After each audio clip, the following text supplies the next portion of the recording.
Hey, Moshi Moshi, and hello. I am Terra Omen, and welcome to the Final Fantasy VI Worlds Collide final match of the Kefka Grand Prix between Xelpher and wrjones. I am joined here today by Whodat. Whodat, how are you doing today? Oh, I'm doing well, my friend. Hope you're doing well too. I'm excited to see how this goes. Kind of like the Super Bowl for all the marbles or Moogles, as it may be.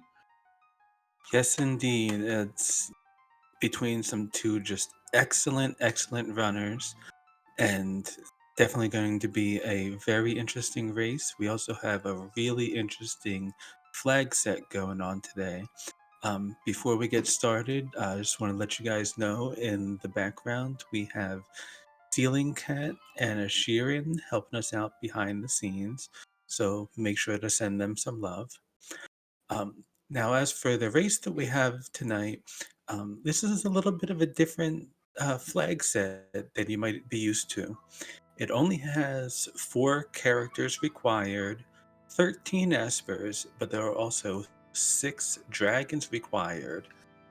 And to make that even more interesting, the dragons are not scaled, so they will be at their normal strengths.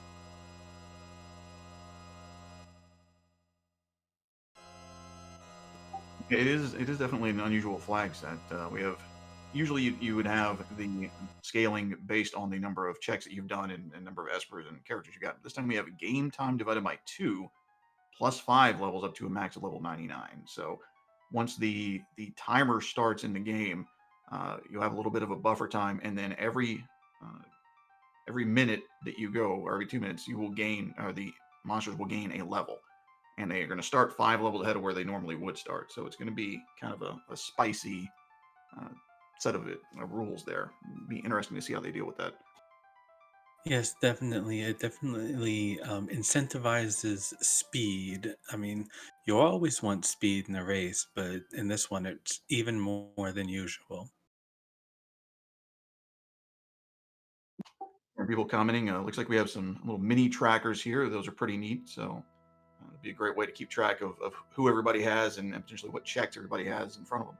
Yep.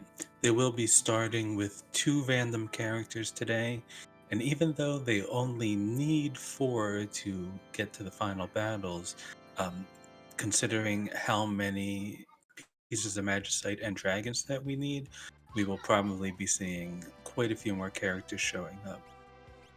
It looks like we are getting started, and we have a realm and a lock. So the murder child is online today. Yep, that's a pretty good set of starting characters. You're definitely with Locke. You're going to want to go check Narsh really quickly, see if you can potentially get a pretty cheap Paladin shield. Low number of battles doesn't curse it, and he has a quick check there in Narsh as well. And most of Realm's checks are also fairly fast. Getting through the Esper Mountain, you can get back to the boss extremely quickly. And Owser's Mansion is also pretty quick, though there are a couple of forced battles on the way down, so that might be a good way to gain just a few early levels without having to go someplace else for a grind. Yeah, definitely. And we can see, looks like Xelpher is in Narsh, but in the world of balance, and Jones is in Narsh in the world of ruin, and he's going to check and see what the weapon shop and the cursed shield look like. We have Shoat, and that'll be the first piece of Magicite. Um, Hopefully, with Realm in the party, it'll have some really good spells. She does have the highest natural magic power of anybody in the game. And Xelpher finding some dried meat, always good to try to find that early, and that has messed me up in a couple of runs. But looks like the cursed shield is 23. I don't know if Jones is going to go for that. I usually wouldn't mess with a shield if it was any more than about 12. What's your limit? Around 10 to 12 at most. There's a good chance there won't be 23 battles in the entire game. The only way that that might change is if there's a lot of checks in the areas that you cannot skip the battles. So things like on your way to the floating continent where the Imperial Air Force would fight, the Serpent Trench, the Indiana Jones Stunt Spectacular ride on the way out of the Magitech Research Facility. So if you have multiple of those required, then it might be different. But other than that, I really doubt they'll be putting the effort in. Xelpher getting dealing with the true final boss NPCs blocking your path.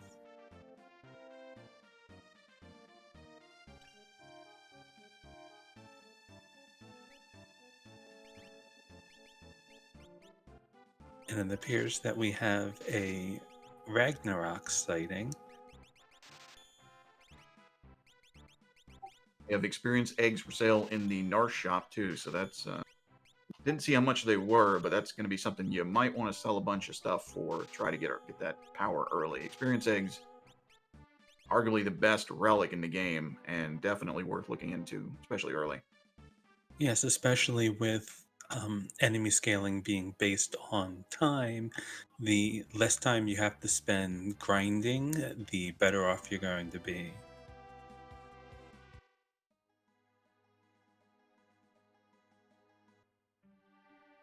Looks like we have Xelpher heading over towards World of Balance to Zen. Gonna see what the creepy old guy in the back of the woods has for us. It is a piece of magicite, but he's charging 31,000.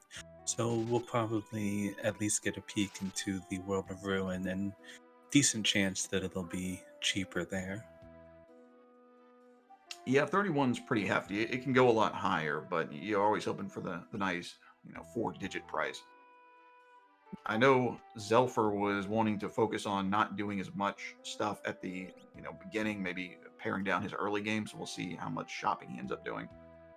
Yeah, every runner kind of has their own different style of how much time you spend looting and shopping at the beginning.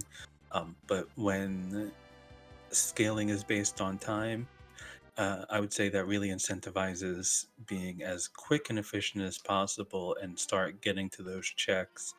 This is a little bit different than when scaling is based on the number of checks. It can actually benefit you to cover all your bases sooner, since once you start making checks would be when everything gets stronger. But it's a little bit different tonight. Yeah, and it's always hard to fight that instinct that every shop you don't check, every chest you don't check has a Ragnarok or an Illumina or a Minerva in it. You have to get out of that mindset, especially like you say with these flags.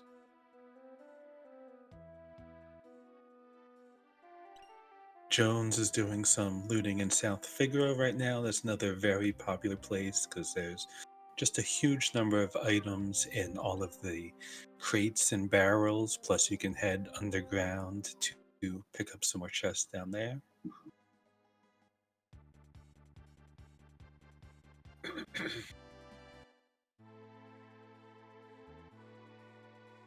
Looks like Zelfer's going to head into the World of Ruin here, go to Narsh and get his Esper and his curse shield that he's not going to uncurse. Yeah, well, when the number of battles is that high, it's just a couple thousand GP shaped like a shield. Yep, there's quite a bit of stuff you just sell for money in this game, and the curse shield actually sells pretty well, as does the Atma weapon. That sells fantastically, and a lot of times you're not going to want to use that. So early game, just trying to find some good weapons and get a lot of money. Yep. And also trying to keep an eye out for things like rods that you can break. Um, we do have rods, elemental shields, and super balls will be available in the shops. So um, that's one of the reasons why it can be helpful to really go around and check as many shops as you can. Yeah, I've never been a huge fan of super balls, but I played a couple of seeds the other day, and super balls saved me twice. I mean, they did a massive amount of damage early on and got me through fights I wouldn't have been able to get through earlier. So I'm kind of warming up to them a little bit. Yeah, they're not something that you want to take into the end game, but they can definitely be handy, especially because they are a source of non-elemental damage. And there are some situations where a rod just isn't going to help you if it heals the boss.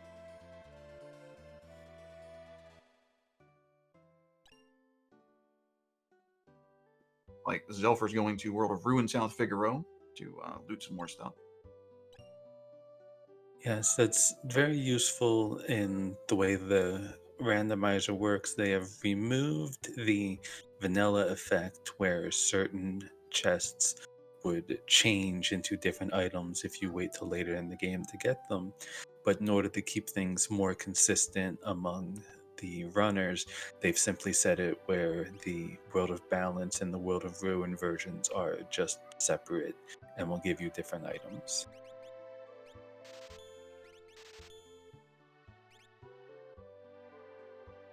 Yep, Xelpher picking up some shuriken. Always just buy about as many of those as I can whenever I see them.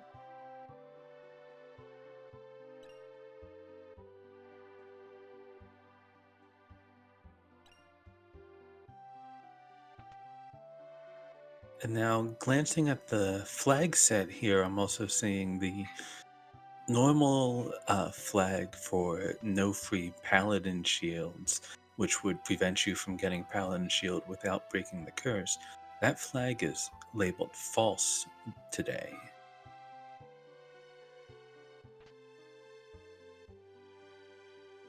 Yeah, that could be extra spicy there. If you can pick up some paladin shields. Oof. So, yeah, that 23 battles to break the curse might not even matter in the long run. Oh, and we have Jones is in the World of Ruin G door, and it looks like he is going to be the first runner to start diving into some checks with Owser's Basement.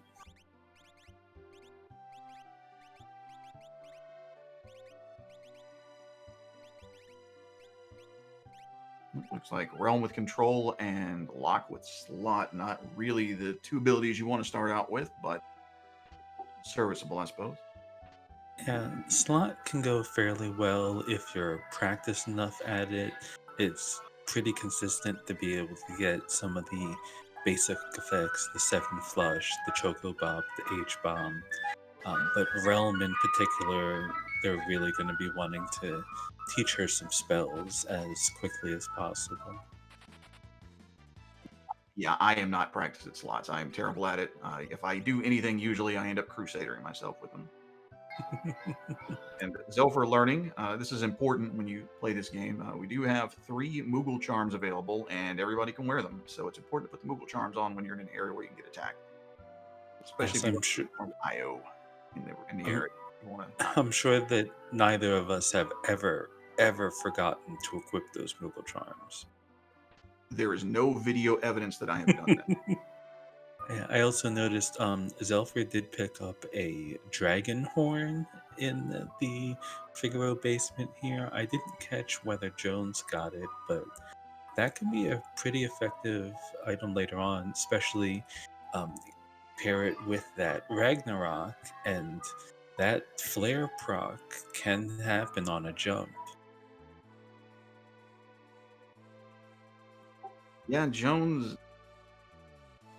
He's gonna be tight. I think he might be able to pull it off, but yeah, Lagomorph. That's definitely my favorite slots result. I seem to get it a lot.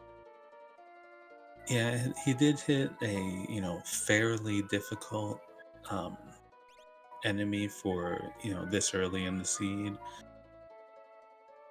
There's 2 forced battles on your way down to Alzer's basement, and if those are a little bit too high level for you, you can end up having some trouble even before you get to the boss. We also saw Xelpher did check the World of Ruin price for that Magicite and the Zen, and it's up to 41,000 there. So, unfortunately, that World of Balance is going to be the only real option. Yeah, and at the time, Zelpher had 5 GP, so maybe a little ways to go. Might be a minute before he gets that. Oh, and we just saw another dragon horn and a fixed dice showing up in Alger's basement. Xelpher just got some Dragoon boots, so jump strat's definitely in play here. Be interesting to see if anybody takes advantage of it.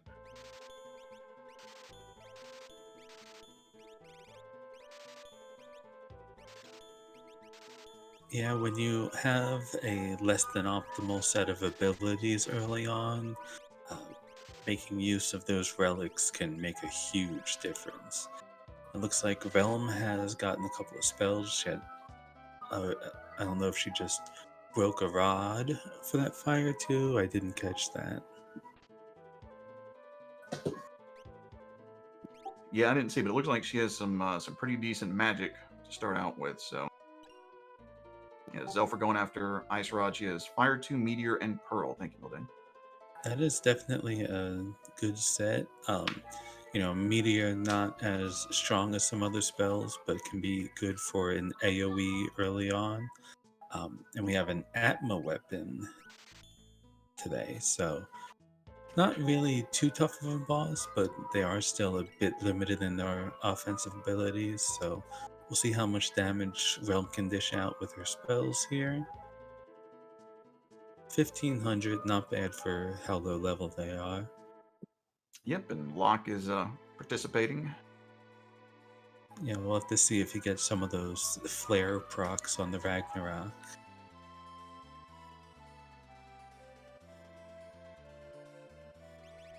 Yeah, Realm has natural magic from the flags. Yeah, Realm. I get the feeling we're going to see Realm the entire time.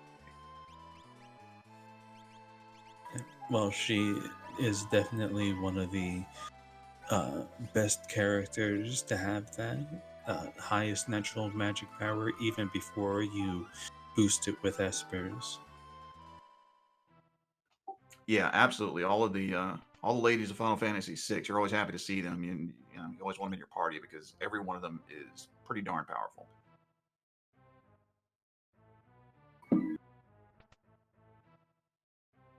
It looks like Xelpher is also in G Door, and looks like he's also going to be heading down into Alger's basement.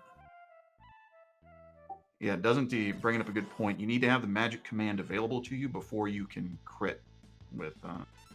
Oh, okay.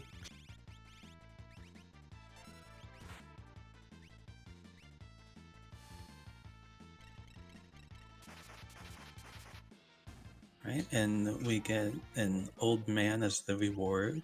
Um, there was some discussion in the Discord earlier that Strago would be your prize for winning the seed, and the seed decided to give you that prize a little bit early. Well, I know both of these runners are going to be really excited. Strago opens up some really great checks. There are three of them.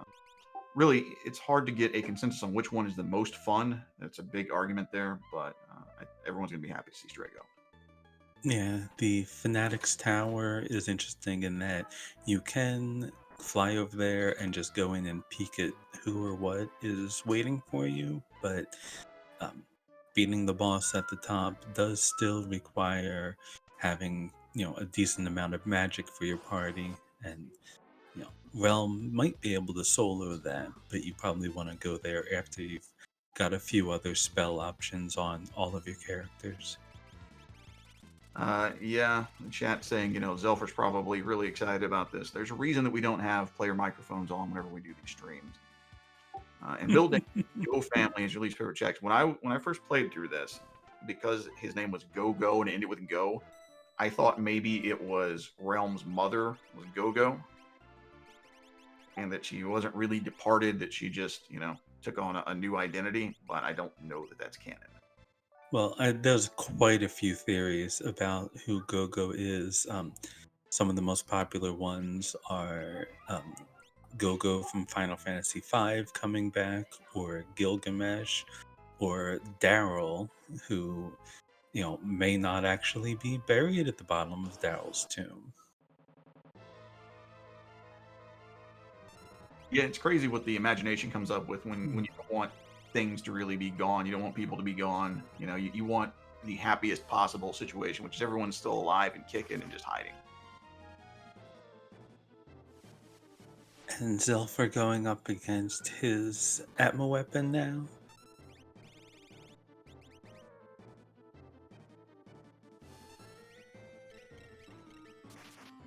Yeah, maybe Break, Go-Go's kind of it's yeah, doing pretty decent damage with breaking some ice rods. Probably won't have any real trouble getting through this battle. nope. Looks And like Jones going for the Burning House, which is always a fan favorite here. We'll see how good his fire dodge skills are. yeah, depending on what kind of enemies you find with those flames, this can sometimes be a place to do a little bit of an easy grind.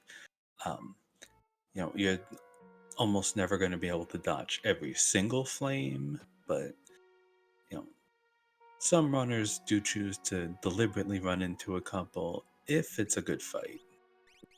Yeah, and with this flag set, you might want to take the opportunity to grind as much as you can. But I've had the Burning House be wonderful, and I've had Gigantos, and I've had it be absolutely horrible, and had every one of them be Siegfried.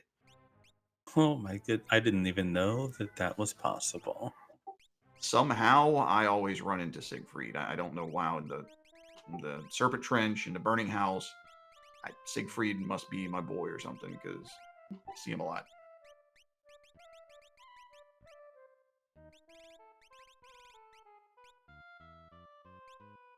So But Xelpher has picked up his old man, and so we'll see whether he decides to also hit the burning house, or there's still a few other options. Locke opens up the Phoenix Cave. Realm also opens up Esper Mountain, so they could end up going in very different directions. yeah, I know that Xelpher doesn't really love the Strago checks. That's kind of a little meme over on his channel that you can spend channel points to get him to do them when he doesn't want to. See if that, it's funny and it's a joke and everything, but when you let that get into your psyche and you're not thinking about what's the best thing for me to do right now, because I hate this check, if you hate Kefka, Narsh, you hate whatever, and you try to avoid it when everything's telling you to go that way, it can really hurt you. Looks like he is opting to go for the tunnel armor check, and I can actually see this being a good one because this is a very fast check. You can get back to the boss in under a minute, and compared to Burning House, if you run into something like, say, Magimaster at the back of the Burning House, or I guess we have Magimaster here in the Figaro Cave. Yep, Zelfer didn't pay his protection money and got commentator cursed. Well, the good part about finding it here, though, is if he has to reset out, he won't be losing anywhere near as much time as you could potentially lose finding a root boss in the back of the burning house. Oh, absolutely. That burning house, when you have something you cannot beat at the end of the burning house, that is damaging to you. It's painful, but nothing like that today. Just regular old Kefka at Narsh. Yep, and this with Realm's spell power and Lock swing and that Ragnarok shouldn't take long at all. It looks like Xelpher, meanwhile, is heading to Esper Mountain. This is another one of those checks that you can find out what your prize is early. I saw a merchant following them around, so could be Magicite, could be an item, but definitely not a character.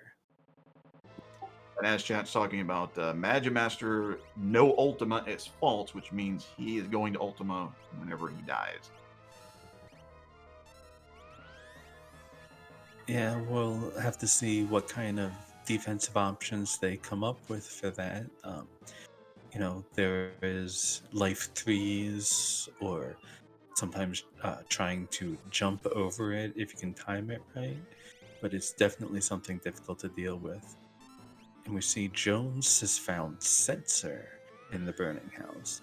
That is another very good character for quick checks, because the check in Colligan, you go into the inn completely free, and uh, Daryl's tomb pretty quick, and the Doom Gauge check in the World of Ruin, you can just go onto the steering wheel of the airship, get that check done immediately. Yeah, I'm always happy to see Setzer, especially early. He's got, like you say, some really nice checks. And we're seeing Setzer has slot there, so this is a situation as flags that we could have a lot of duplicates of these abilities and none of the really great ones everybody wants.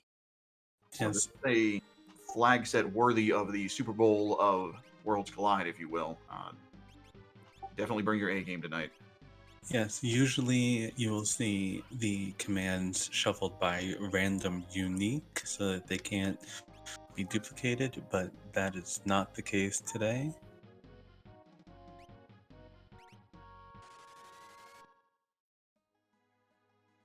Comes going right for that Doomgaze spot check and runs into Poltergeist, or the Spicy Chicken, as we like to call him. Yeah, this is definitely one of the nastier bosses you can run into if you're not properly prepared for it.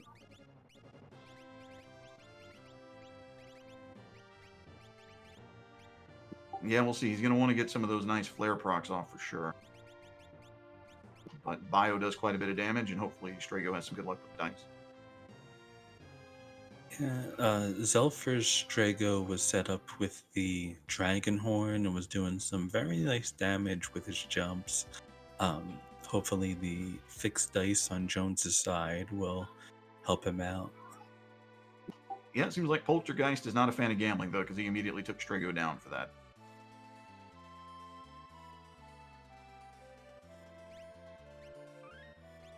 And we have Xelpher, looks like instead he is heading over towards Ebbett's Rock and is going to be going on a coral hunt. Oh yeah, the Ebbett's Rock check. A lot of people really don't like this. It feels like it takes a long time, and I don't know. I think maybe it's the claustrophobic nature of just being able to see right around your character and not knowing when you're going to get back to the main room. But this is a very unpopular check. Yeah, usually it doesn't really take any longer than any of the other checks, but it feels like it does. It really does. It's like Phoenix Cape. It just feels really long. And then there's always that concern that you miscounted and you're worried you might get to the back and be like one piece of coral short. Yeah, that's brutal because he just eats it all and you don't get any credit for it. And you have to start over again.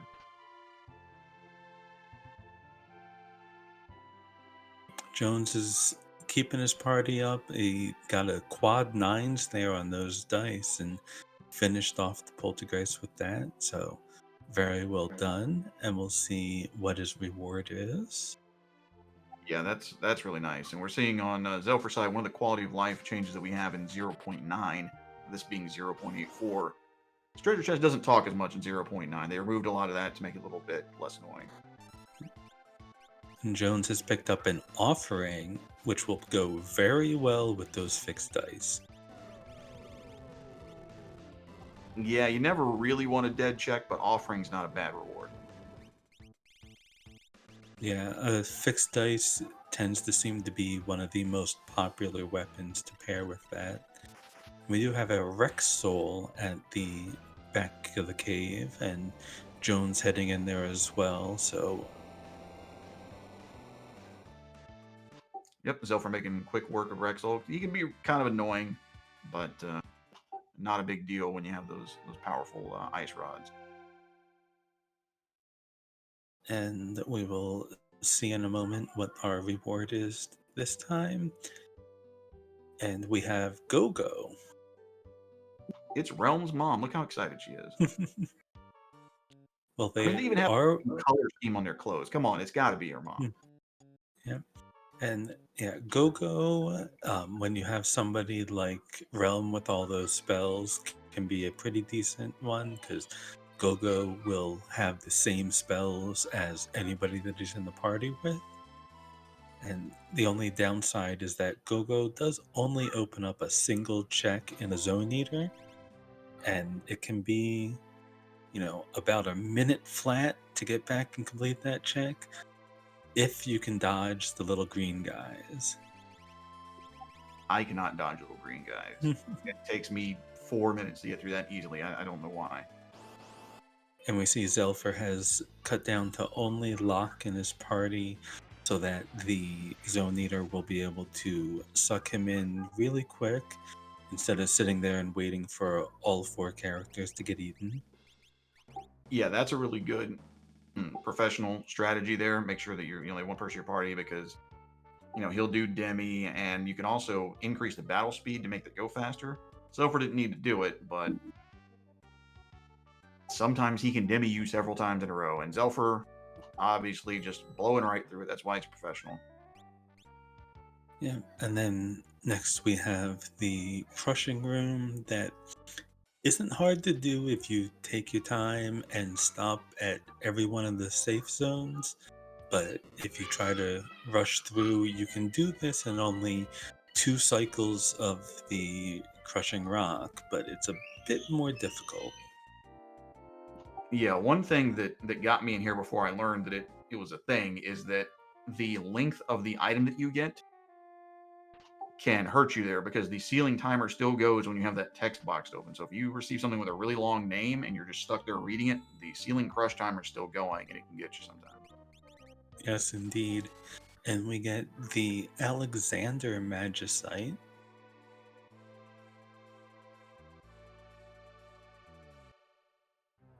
It's making quick work. Brexel as well. And we'll have to see where our runners decide to go next. They've hit a lot of the same checks right now, but there's definitely been some divergence, and the bigger that their party gets, the more options there are to go in vastly different directions. So we'll have to see whether Jones decides to head after that Zone Eater as well, or um, we still have, Phoenix Cave, Daryl's Tomb, a bunch of other things still available.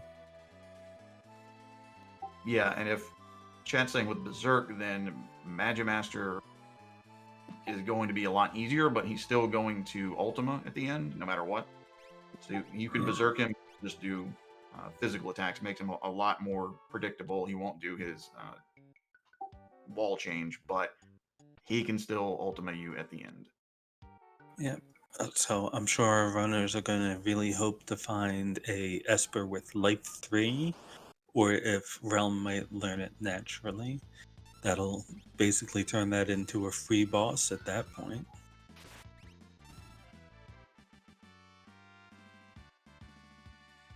Yep.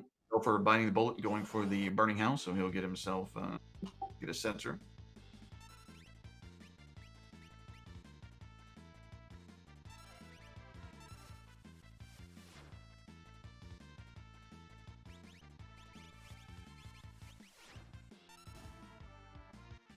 And it looks like Jones is heading over towards Colligan. So, gonna pick up the free check here at the inn, and most likely while he's in the area, I would expect to see him hit Daryl's tomb at the same time.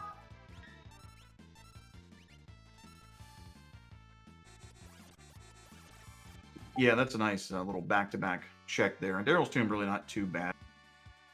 That's another one. When I first started playing Worlds Collide, I always try to avoid it just because I didn't like it from the vanilla game. It's a lot worse than the vanilla game when you don't have Moogle charms on everybody.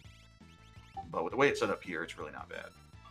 Yeah, if you have the switch sequence memorized and you know where you need to go to open up each section of the puzzle, it ends up being really, really quick. It's also another check that you can potentially save before you go in. And when you get to the end, the tomb will tell you who or what the reward is. If you don't see something that you want, you can just reset out and skip the boss battle. Yeah, so one thing, Mildane mentioning the thing that you have to carve into the tombstone. I saw a couple people in another race were talking about this. They didn't know you can access that treasure down at the bottom that's normally the experience egg that you have to do that puzzle with and carve everything in there. You don't have to do that here. You can just walk over there and get it without doing the carving. Yeah, that's definitely a good thing because nobody is going to want to take the time to go around and read all of the tombstones that have the fragments on it. Yeah, it's just a time sink.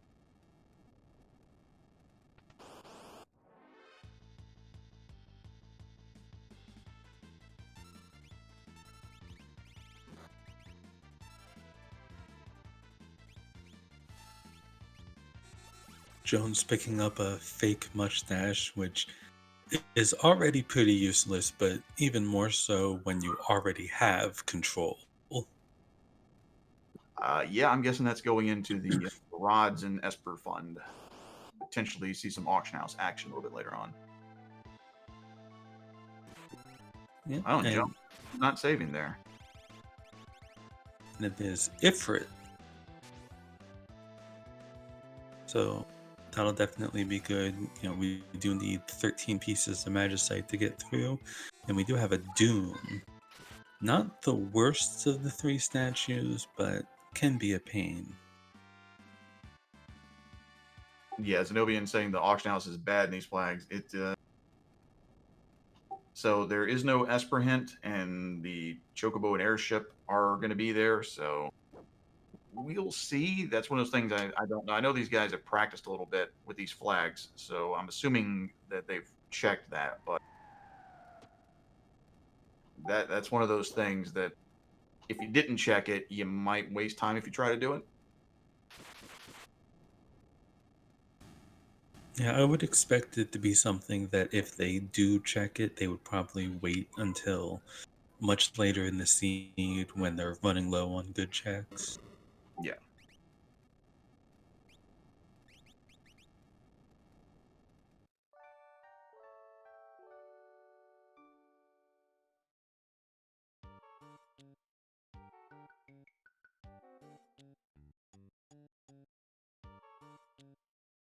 Doom not really giving too much trouble here. He does like to nullify a bunch of different elements, but Jones has some pretty good physical and non-elemental damage here, so Doom's defenses won't even really matter. Yeah, you can't nullify fixed dice, so I think we're going to see that carry people through, carry him at least through a lot of stuff. Yeah, I expect he'll keep that fixed dice rolling all the way up till the final battle.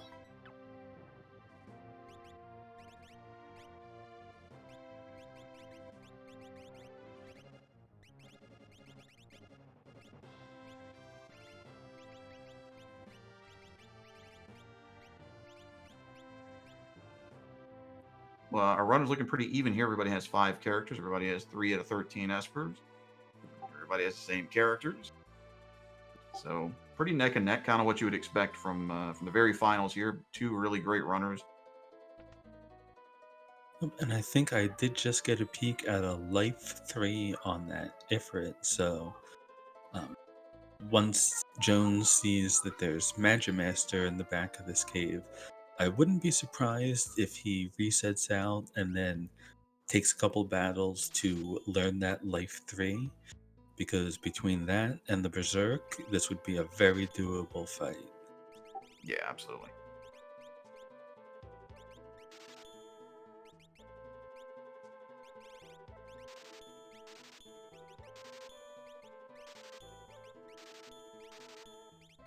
Jones sees the Magimicer and immediately resets out. Yep, didn't take long there. So we'll see if he decides to leave that until later or take it now. And with scaling being based on time, there could be a good argument for trying to take it on now instead of later, because if you wait till later, he's just gonna, get more and more hit points. Even with the Berserk spell making him free, it'll still be a much quicker fight if you can take it down earlier. Yeah, definitely. And you can't completely ignore the physical damage he would do while berserk. So We have our runners crossing each other's footsteps now. Xelpher heading into Daryl's tomb, and Jones heading up through Esper Mountain. So while we have a moment and everyone's treading familiar ground, I want to go ahead and give another shout out to our Restream team. Let's go ahead and make sure to give some love to our tracker and our restreamer today, Ceiling Cat and Ashirin. yeah, definitely give them a follow. There's our runners are too, Xelpher and Jones. Again, 2 really good runners. Follow them. Yeah, thank you to Ash from Ceiling Cat for doing the hard work on the back end, restreaming and tracking. Again, something I couldn't do. Don't follow me. I don't actually stream, so don't follow me. But Yeah, just remember, spite follows are still a thing. yeah, I got an achievement from Steam. Apparently, enough people follow me that I got something, or not Steam, from Twitch, and I was like, oh, what is this? I had 10 followers.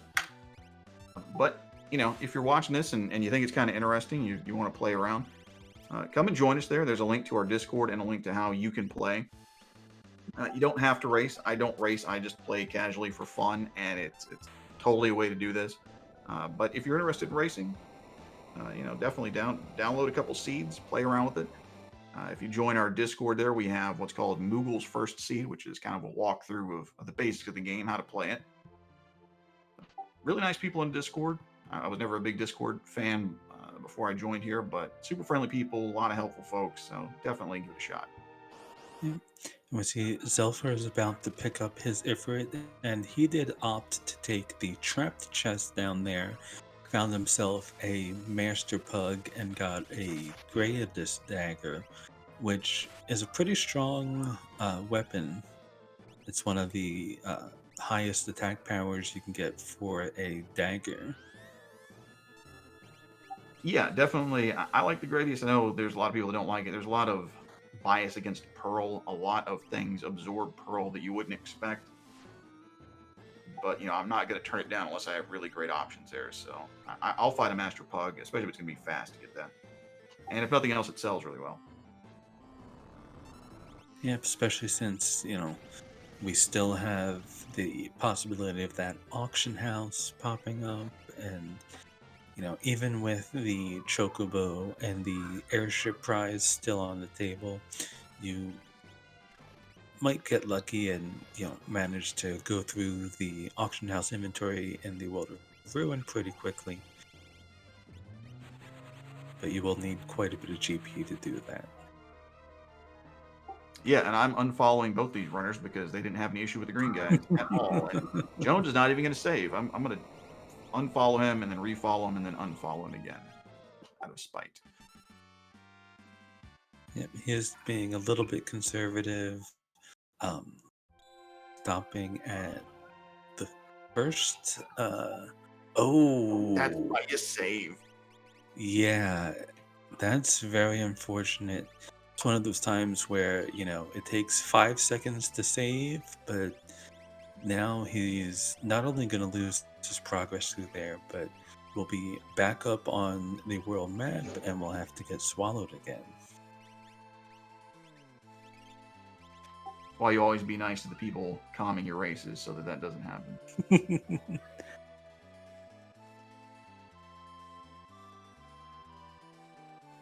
No, but that's brutal. I feel bad for Jones. That's bad.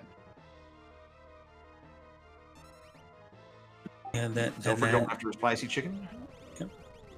Yeah, the with the crushing stone thing there, the first two safety spots are very easy because you stand right in front of the treasure chest.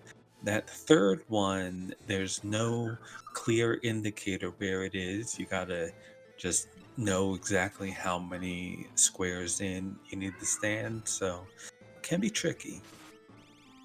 The third spot there, that little thing that killed him, to me, that's a trap. If you're willing to wait, you just walk through the whole thing and go to the end and then wait and then go back and get that last chest if you want it. Yep. Oh, and somehow landed right on top of that green guy without getting knocked in. That was very, very tight. And he's Yeah, still not saving. there's something with Final Fantasy VI, and somebody who knows more about the technical details than me could probably explain it better. But if you're moving and the enemy, the green guy or the fireball is moving, then collision doesn't count.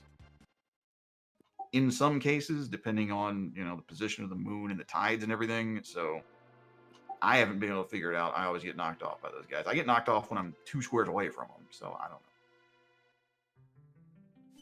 It looks like Jones managed to get through without getting crushed again. So he will be picking up his Alexander. Yeah, doesn't he saying standing inside someone isn't standing next to them? That's true, but it is kind of rude without permission.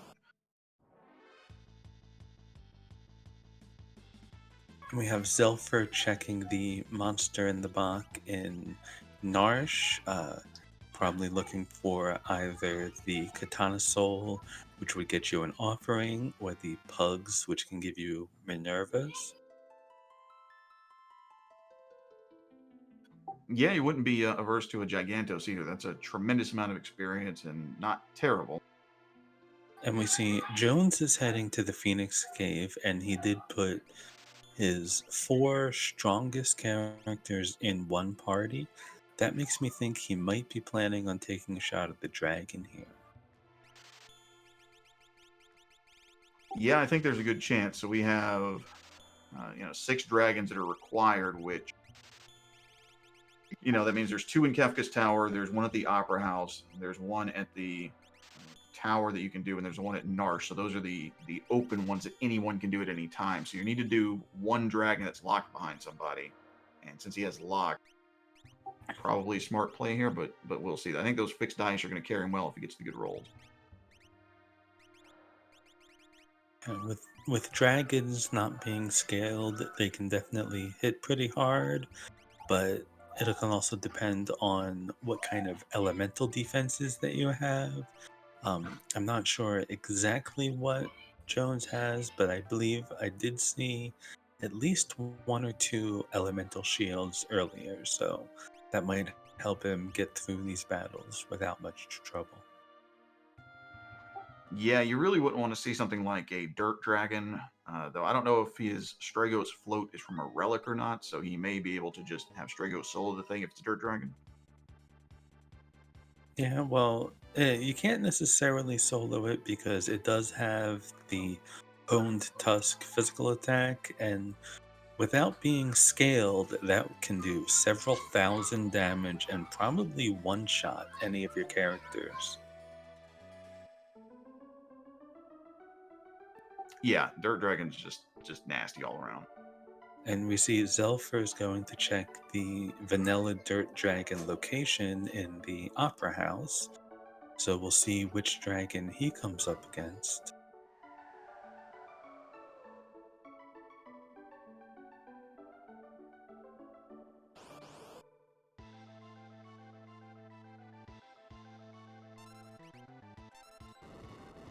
And there's the red dragon, so hopefully he has some sort of fire resistance. Yeah, that hurt quite a bit, but he's got ice. I think he'll be okay here. Yeah, realm throwing ice threes will do intense damage here. 7,000. So yeah, this red dragon is not going to be long for this world.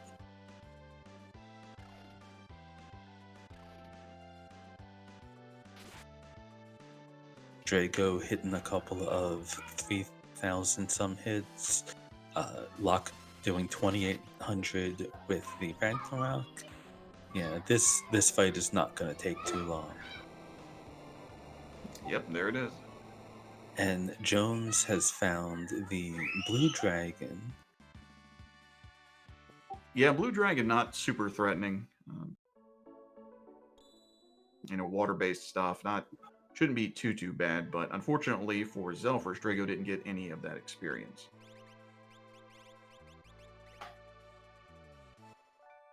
Yeah, the blue dragon fight shouldn't be too tough. It might be a little bit slower because I don't think Jones has any lightning magic, so he might be relying a bit more on those fixed dice for damage output. But it looks like Xelpher is also going to head into the Phoenix Cave right now, setting up his party the same way that Jones is, so definitely planning on taking on that dragon as well.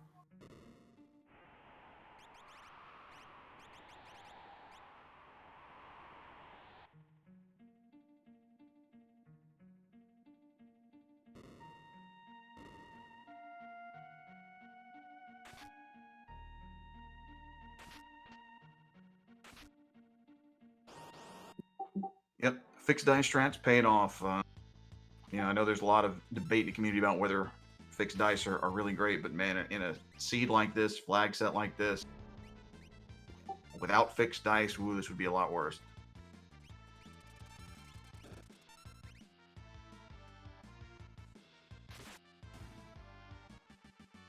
Yeah, Jones definitely taken some pretty hard hits here, but he's averaging over 10,000 damage per volley with those fixed dice and managed to take the dragon down. Just had Setzer was the only character knocked out.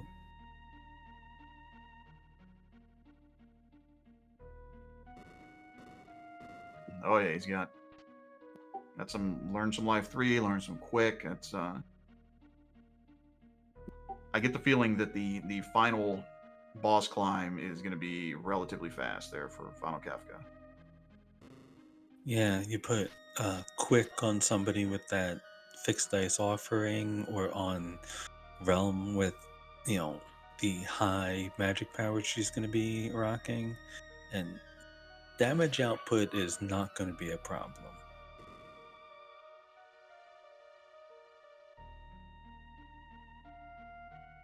Okay, we're about to find out what the reward is here in Phoenix Cave. Hopefully, it's something pretty awesome.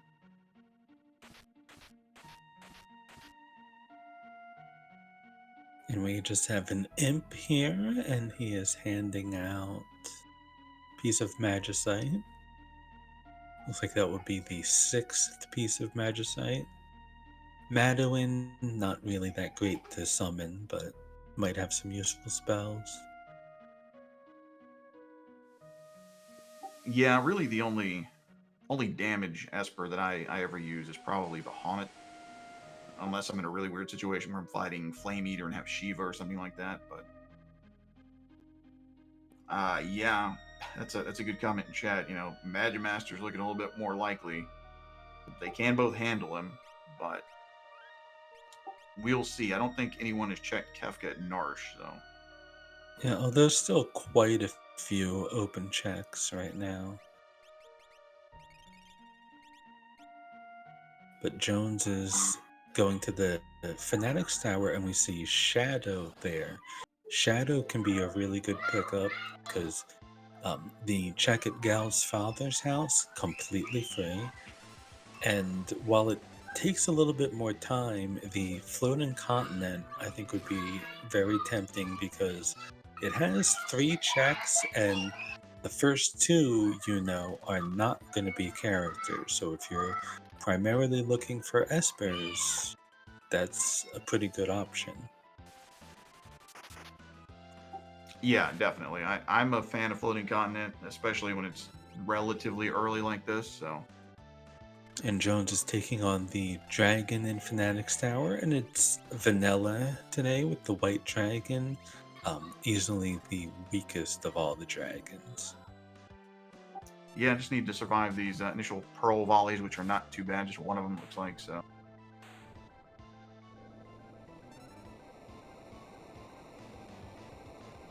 Yeah, the only potentially difficult part of the fight here is that you can't use any of your other character abilities, but with that Berserk spell, you would always have the option of something like Berserking Strago with those fixed dice.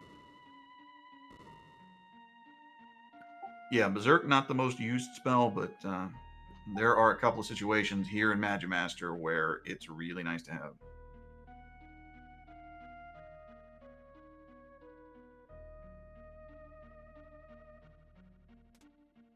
Xelpher about to get to the end of the Phoenix Cave.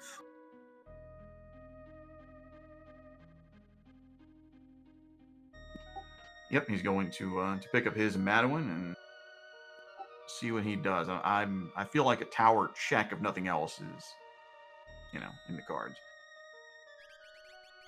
Yeah, tower can be a really good one to check just because you can see who's down there at the bottom as soon as you walk in. So any of the checks that you can peek at before you commit to them tend to be pretty good.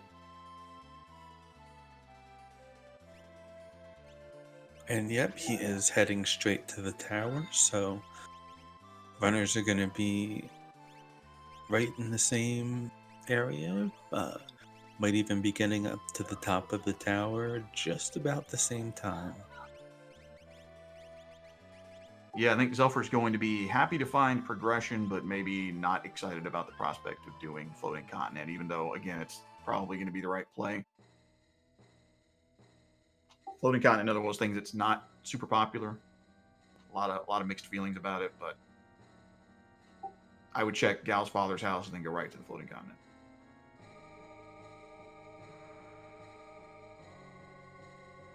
And Jones got through that white dragon fight without any trouble. That'd be his second dragon down. Did get a flame shield for his trouble, so that can definitely come in handy. Fire is probably the most commonly used element by enemies, so being able to absorb that, especially during the final battle when you can get hit by quite a number of fire spells.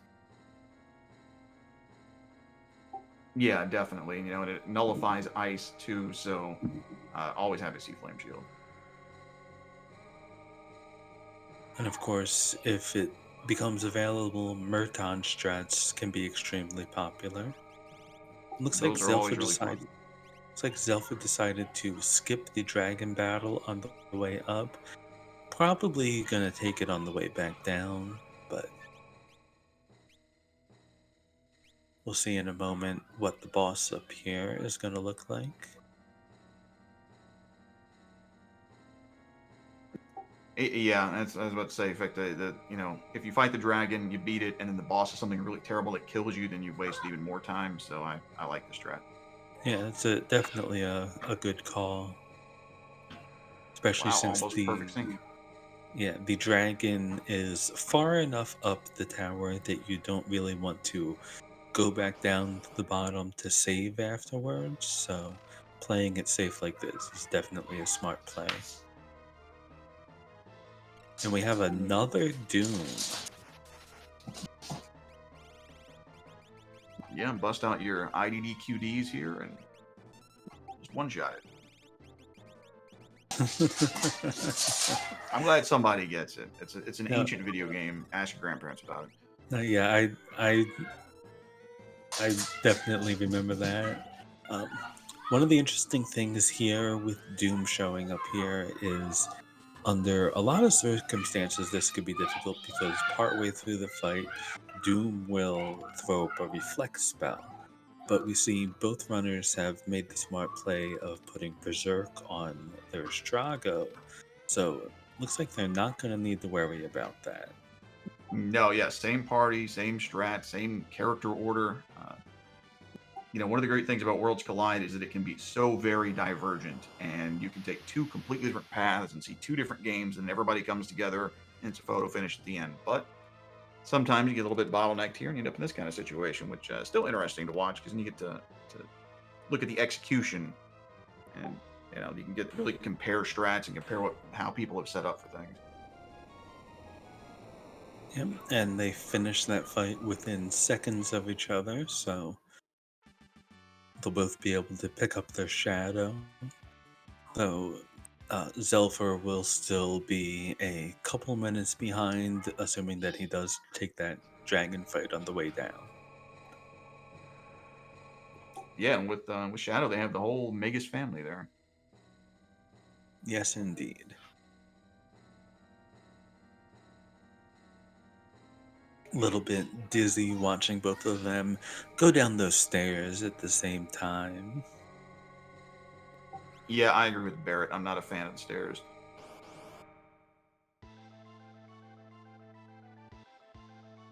And here we go, Xelpher getting into his dragon fight.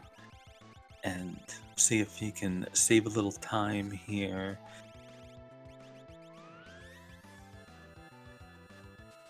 Yeah, this is never a difficult fight, but it was a little bit of a slow one for Jones.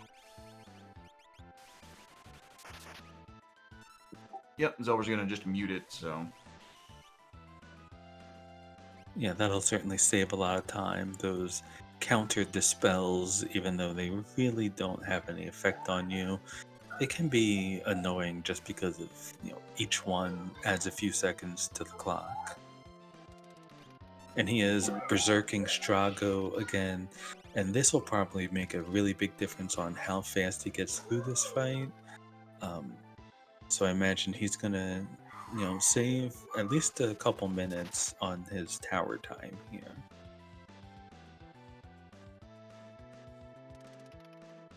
Yeah, he's probably one more move away. Yeah, this last fixed dice I think will kill the dragon unless it gets really bad. And Jones has found an Imperial soldier here who gave him the rated Magicite, a summon that can be pretty handy during the final battle to instantly kill some of the different parts, like the long arm. And now it looks like he's gonna go take a shot at that Magimaster. Yeah, this is going to be a pretty neat fight here. You don't usually see this set of circumstances when you fight Magimaster. In general, the final Ultima for him is off, so he won't do that. So this is going to be kind of neat to watch. But we did just see that that rated Magicite came with an Ultima, which Realm will be learning in a moment. Um, the majority of the time, we do see the Ultima spell removed from the game, but it is available this time, and on Realm, that is going to be some extreme damage. We're going to see a lot of Ultima and a lot of dice.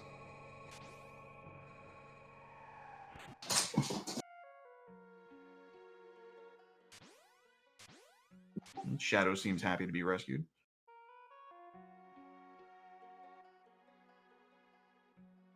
And we see again Berserk going on Magimaster, just like predicted, and those life threes starting to go up.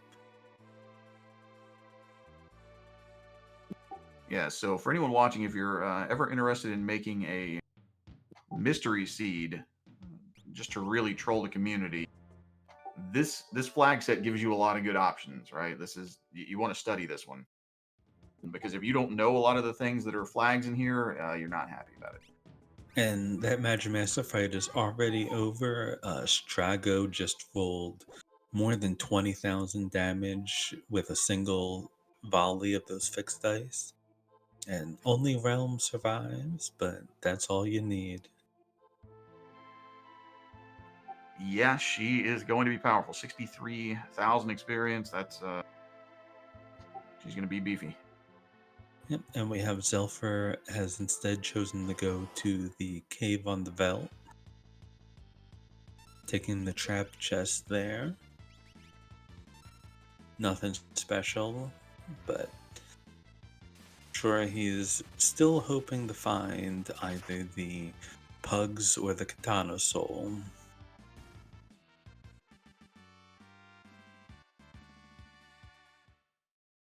Yeah, doesn't he? Saying just like the old man. Somebody posted a piece of Final Fantasy VI artwork in the Discord, which is another reason to go to the Discord. You can see a bunch of cool stuff like that. But apparently, in that world, Strago is super jacked for being 75 years old. Even for being 20 years old, he's jacked. Yep, he never misses gym day. And we have Jones going for the floating continent, and definitely a good call. Um, it is a little bit time consuming, but getting three back to back checks plus some extra experience from the forced battles. And Xelpher has spotted a Yeti. Oh boy, the arguably the most divisive character in all of the Worlds Collide community. Yeah, But you know, I don't expect him to get much actual use, but I don't hate an Umaru check at this point because on your way up there, there's the Ice Dragon spot, and that would be something that they definitely want to take on at some point. And then they can go ahead and hit the Tritalk battle, which could yield another piece of Magicite. So it'll be very efficient to hit both of those spots on your way down to Umaru's cave. yeah, absolutely. I mean, for me, Umaro's just going to be hanging out in the airship, listening to Credence while we're fighting Kefka. But you're absolutely right. Great density of checks up there, and you need to go up there anyway. So. Yeah, Umaro, I find, isn't bad in the early game because he is very strong. He can dish out some good damage. He just really loses his usefulness the further into the siege you get. And we do have equipable Umaro on, so if nothing else, you're going to get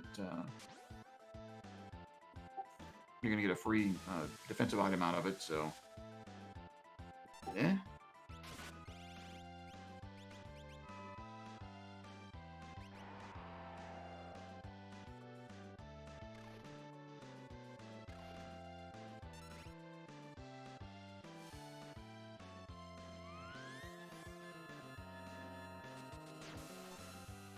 Jones looks like he is almost through the Imperial Air Force battles, so we'll be finding out what the first boss is up here.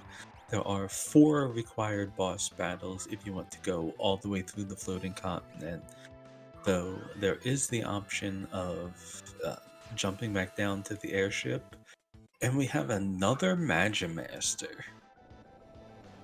Yeah, two of the worst bosses in the game on the screen at the same time. But fortunately for Xelpher taking down Doomgaze, Xelpher cast Berserk on Strago, and one of the problems with that is Strago chose Rages instead of throwing a fixed dice.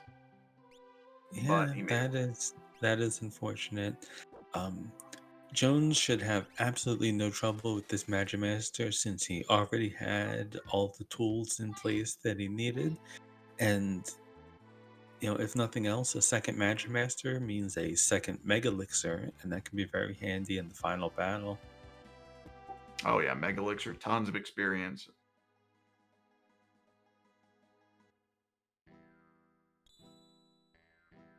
And it looks like he is getting time to put a couple more Life 3s up, so should have more of his characters surviving this fight.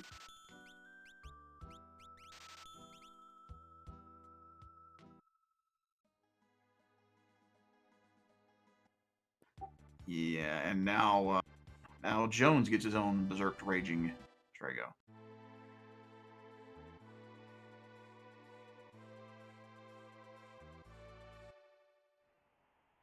And we see Realm now making use of that Ultima spell and hitting quad 9s there.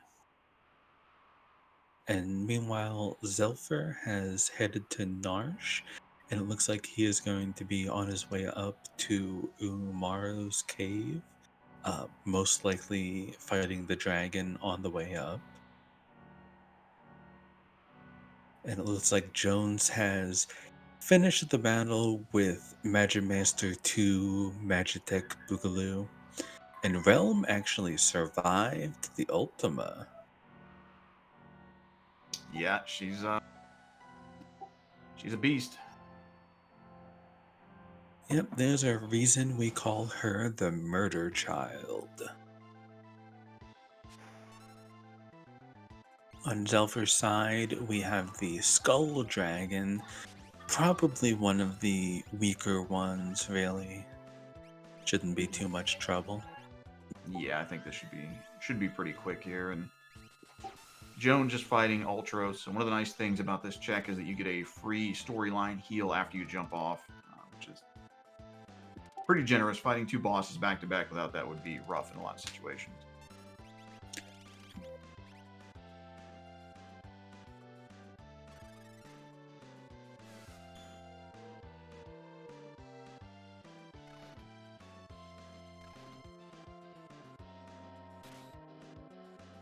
And Xelpher dishing out some very hefty damage, and will probably be through this dragon fight in another 20 seconds, if that.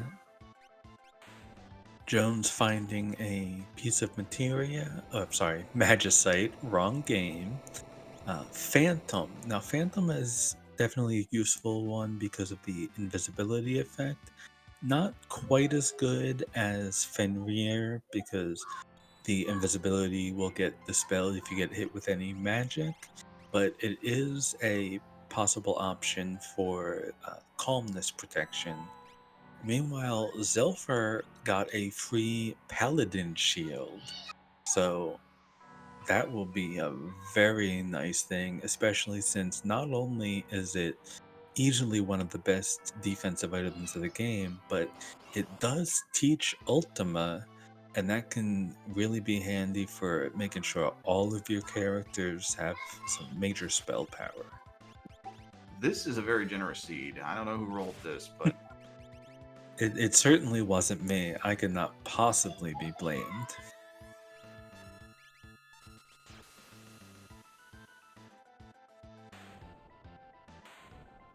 sure, we don't have any evidence anywhere who rolled it. No, we definitely don't. It's also being pointed out in the chat, we do have the multi-summon flag on, which allows you to repeatedly summon the same Esper in the same battle. In the vanilla game, you can only summon each one once per battle, but that multi-summon ability could come in very handy with a defensive Esper like Phantom. Yeah, and someone asking in the chat what the cap on the enemy levels is. It's 99, which I'm a big fan of. To me, if you get into the game so far that you hit the level cap, you should have to deal with harder enemies. So a lot of times it will default to something like 40. People bump it up to something like 50. I always put on 99. And looks like Xelpher got through the Tritalk fight so fast that I missed it.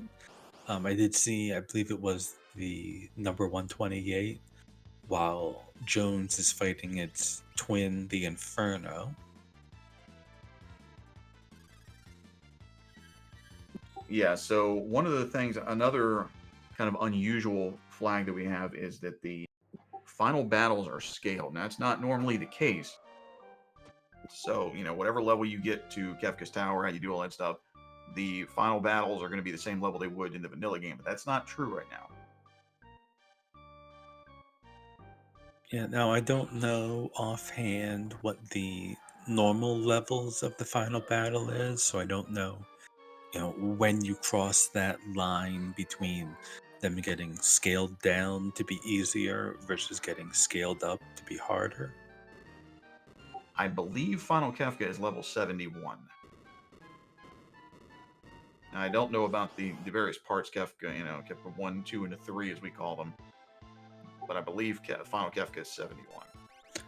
Okay, so and with game time divided by 2, that means if the runners can get there in a sub 2 hour seed, then we will probably be having an easier time then, because the final battle will be a little bit weaker.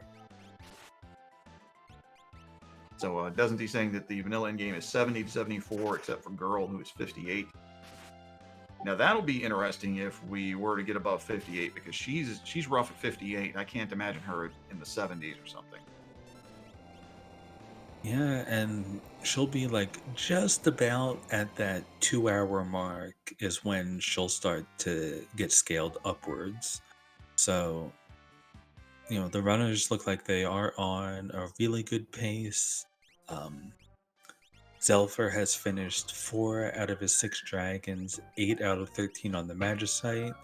Jones a little bit further behind on the Magicite, on the dragons rather, but he is up on the Magicite, and since he is finishing up the floating continent, if Xelpher has to still head up to the floating continent himself, this is a very time consuming check that Jones will already have under his belt.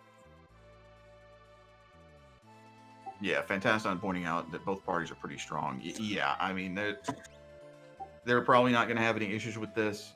The final battles can always be a little weird, no matter how powerful you are. You can have a run of bad luck, but I'm not expecting a whole lot of trouble with the final battles.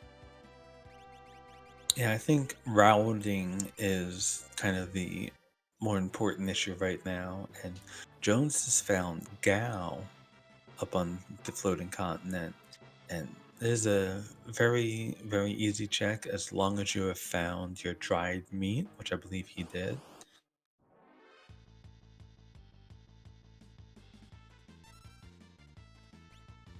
Yep. So when you do the dried meat check, always make sure to take fewer than 4 people because the reward won't show up if you have 4 people in your party.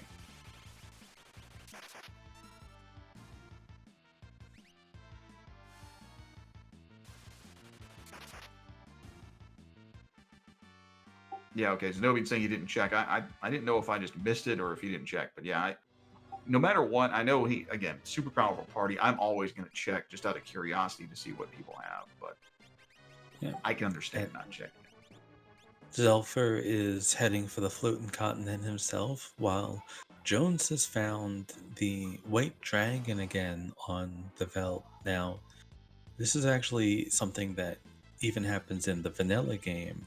White Dragon, even playing vanilla, is a valid Veldt battle, but you can find him here. Yep, and Jones rolling a 222 on his dice there, which is always nice because that's going to add in another 2 times multiplier. So Now, one thing that I am not actually sure about with this flag set is whether fighting this white dragon again here is counted towards your dragon total. I don't believe so. So I think especially in point 8.4, it counts dragon spot checks. Now in point 9, if you had the dragons mixed in, I don't know how that would work. Well, Jones got through that battle quickly and found a Cyan. Cyan is another interesting character here because he has an extremely quick check at Doma Castle. You just walk in, fight the boss, and then you're done. But he also has a much more time consuming check if you go to the Dream. But it is another one of those locations that has a total of 3 checks if you get all the way through. Yeah, I used to really not like the dream, but I think it's grown on me again. If you know the puzzle, it's not too bad. You can go through it pretty quick, and it's 3 for the price of 2. And chat is saying that in neither version, point 8.4 or point 9, would that count as a dragon. So thank you, chat. And Link Jones has found Best Girl at the Doma Castle. Well, and another cranes battle. It'll be interesting to see where he goes next. There are a very good number of checks open right now. Obviously, as we just mentioned, Cyan's Dream is one, but Terra opens up the Welk check, which some runners like to pair with Kefka at Narsh, which we still haven't seen yet. Terra also opens up the Sealed Gate, which has no boss battle, so it's a completely free check. Um, I don't know if we'll see them do the Let River because the river is a little bit time consuming. It has battles that cannot be skipped with the Moogle Charm, so it takes quite a bit of time to get through. Yeah, I don't know that I would do that, and I don't know if I was inclined to do the sealed gate. I don't think I would loot the treasure room. As This dense of checks as that is, I mean, there's so much treasure with that one check, but I feel like I'm zipping through this. Yeah, that is a very popular check early game, but I really doubt either of our runners cares about treasure at this point. They've got all that they need to carry them into the end game. And meanwhile, Jones has found a second Doom Gaze, and looks like Setzer was a level multiple to 5.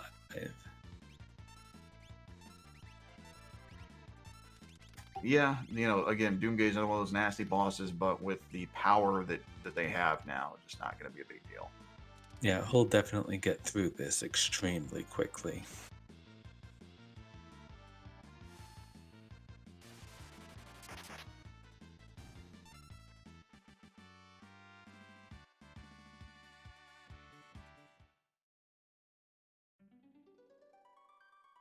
Yeah, and Ravlin mentioning Mount Zozo.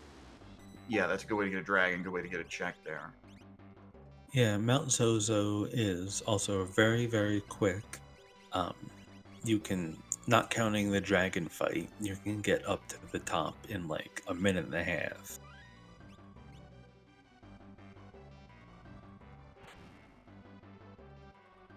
Looks like Berserk Strago is trying to imp Doomgaze. I don't think I've ever seen that one before. Yeah, Doomgaze might be one of the few monsters that would look better if it was empty, but once again, Ultima's mother, Ultima's father. Oh, and the very best monster in the entire game on Xelpher's screen. Everyone's favorite. Everyone loves Presenter. This is definitely one of those times that you're glad not to have Umaro, because when you can't control your character, they end up attacking the shell. And looks like Strago is doing that as well, but managed to do enough damage to actually take it out. Yeah, if you can kill the shell and the head of Presenter, then you get 2 of the items that it drops. So, It looks like Jones has finished the Welk battle and is deciding not to bother with Kefka Narsh, which I can see being a good strategy here when he only needs 2 more pieces of Magicite.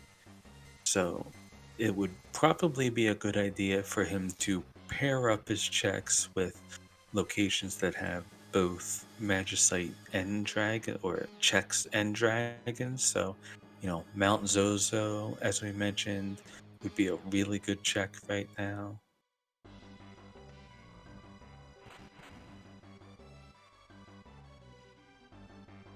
oh, looks like is Jones trying to get some money together for the auction house, maybe?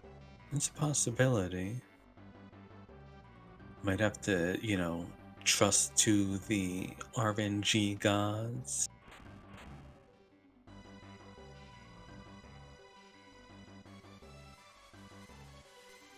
Yeah, so in this flag set, there is no door Esper hint, so there may be stuff there, so he has no idea. So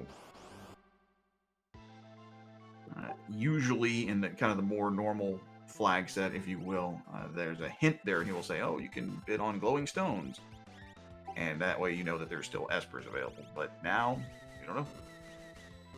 I am a bit curious. He did go in and talk to the man at the door and then immediately run out. It is possible if he's been playing a lot of version 0.9, he might have forgotten that the door hint is not on. Yeah, and I don't know how many practice seeds that these guys did. He may have not gone to the auction house, or and that's another thing when you are playing World Skill, especially in a racing situation. Super important to read the flags. I mean, the flag document is pretty darn long, so it's something, look at it before you play it, take some notes. It's easy to miss stuff. Even if you do that, it's easy to miss things. So Yep, but he has opted to go to the Opera House instead, so absolutely no trouble with this fight. This will be his third dragon completed, and this puts the runners very neck and neck.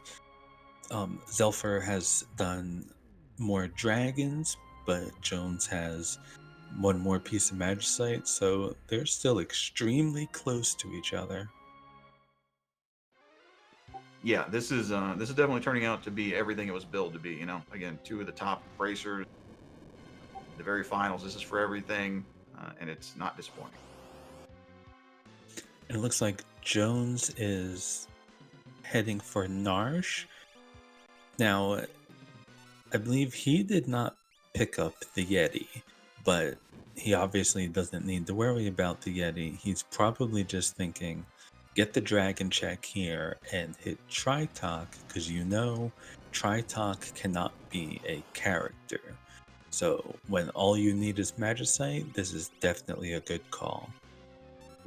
Yep, absolutely.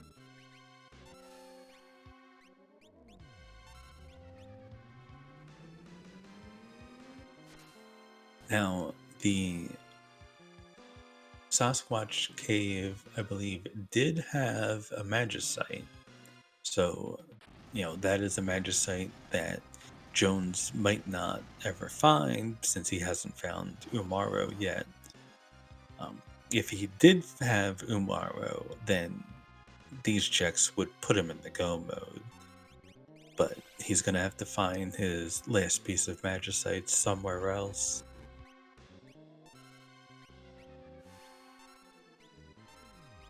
Yeah, and it's what checks he has available.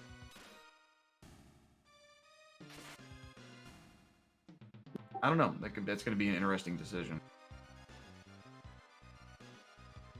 I'm guessing checking Zozo and then failing that, or Mount Zozo and then failing that regular Zozo with Terra might be the quickest options that he has left. Yeah, I think Mount Zozo would be definitely one of the smartest possible because you can hit that dragon spot on the way, and then regular Zozo, if you skip all the treasure chests, is another, you know, maybe 2 minutes tops to get up to the boss. So definitely a very good possibility. It looks like Xelpher has finally decided to go back for the Zen check, shelled out that 31,000 GP to grab another piece of Magicite, and that puts him also only two pieces of Magicite away from go mode. Um, there's a very good chance that if both runners are at 4 out of 6 dragons, they may just decide to take the dragon fights in Kefka's Tower. Yeah, especially given how powerful they are, how many characters they have. I would probably do that.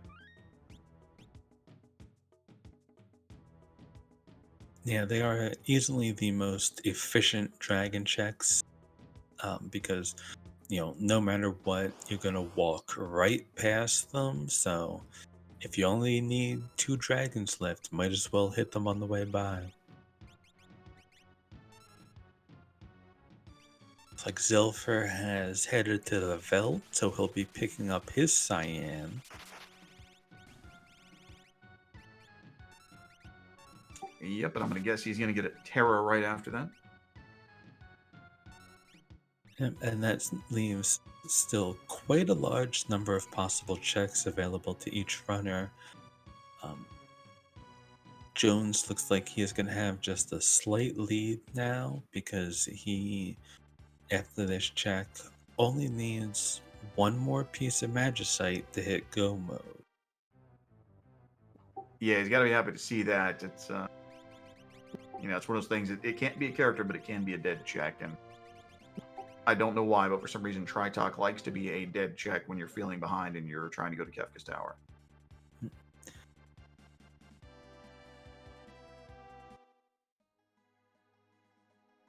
looks like Jones is headed for the cave on the Veld.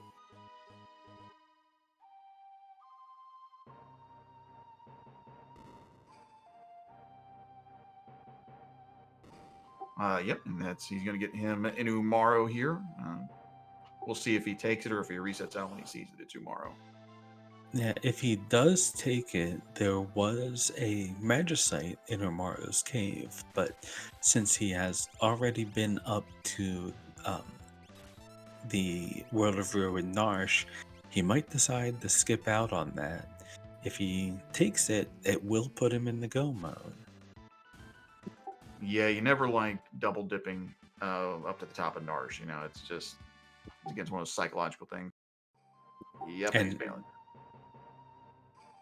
yeah, I mean, it's a good call, but it's, unfortunately also not necessarily the right call for this seed. So I always say there are no wrong calls, it's just the wrong call for this seed.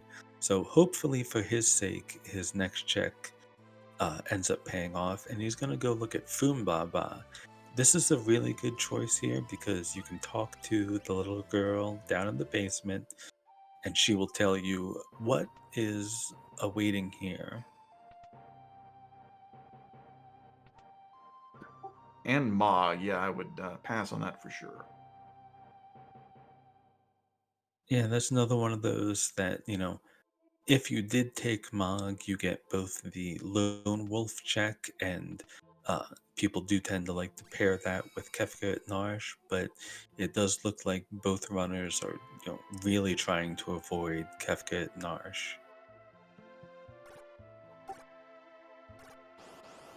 Yeah, and Mount Zozo here is I think going to be statistically the right play. We'll see if it works out, but And Xelpher is fighting what I believe is the third Atma weapon at the Dream Stooges spot. yeah, I believe so. But look at Locke, 9,000 hit points. You do Yes, I not see that very often in Worlds Collide. yeah, I imagine he's had the XP egg equipped for a while. Um, yeah, the power level of these teams is definitely going to be overwhelming for the final battle. At this point, it's really all about routing. Yeah, and chat talking about feeling behind. I don't know. I didn't watch any of them practice this, but in a standard race flag, around an hour, you're starting to think I should probably be in Kefka's Tower now. So now we're at 128, almost 130.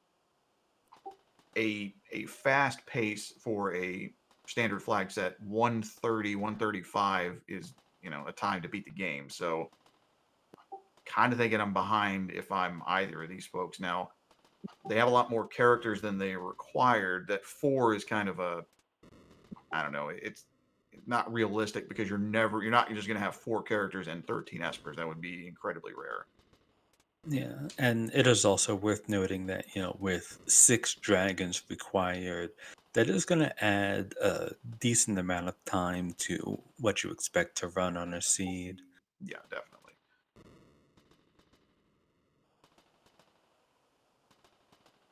Jones got through the second blue dragon there quite a bit quicker than the first with those Ultima spells.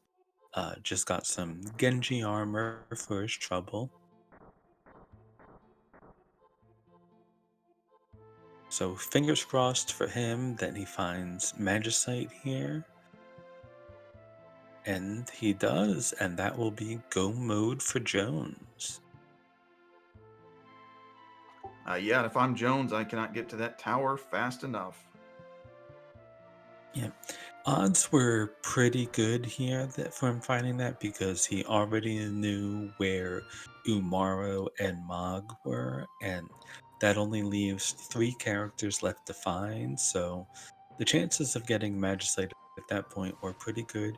And he did find Siren, which is definitely a useful one to summon on the second tier of the final battle. Yep, absolutely. Siren capable of muting magic in the back, which is a great way just to take him out of the fight completely, except for his death actions. So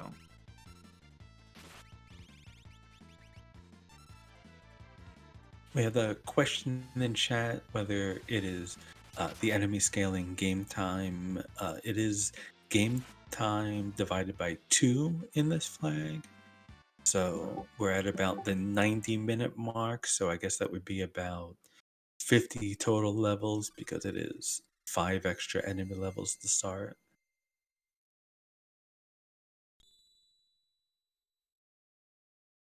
yeah, I really like the ability to choose how your enemy scaling works. A lot of times it's progression, so the number of characters and espers you found, but game time and it mixes it up a little bit, and your strategy is going to be a little bit different. It's a great way to add some variety into these runs. Now, Xelpher is finishing up the Cyan Dream sequence and did get two back-to-back pieces of Magicite, so he is in go mode as well and will be hot on Jones's heel. Yep, Jones dropping into Kefka's Tower right around 131. So we'll see if our predictions of a fast KT are going to come true.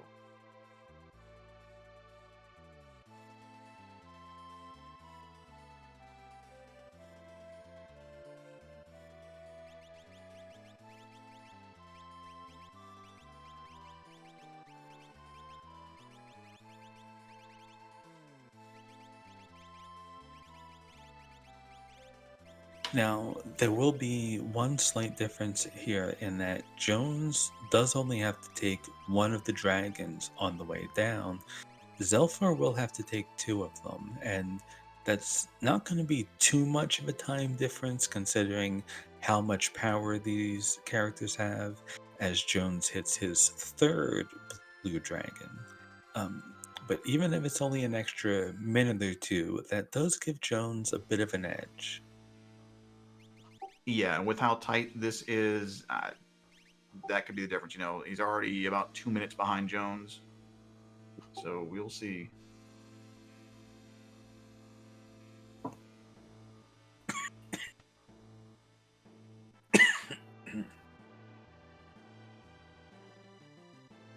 So again, there is still the possibility of, we still don't know which bosses we're going to run into, especially since the boss battles that we've seen can be repeated.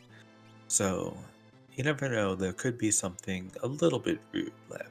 Nothing that I think will really give them much of a roadblock, but we'll have to see whether it's something they can just power the way through really quick, or if it turns out to be something that they have to kind of grind their way through a bit. Yeah, I think at this point the bosses are just going to be time sinks, and you know, like Phil saying in chat, now you're starting to look at does the time it takes to cast Ultima, is that going to be a difference? You know, is it going to be Ultima? Is it going to be fixed dice? Because fixed dice and offering does a lot of damage potentially, but it's slower. It's very RNG heavy, and Yeah, and there's also always the question when you're starting to enter the gauntlet here at the end, if you have, one party goes right when they should have gone left, you know, is your strongest party going to be in the right location for any other rude bosses?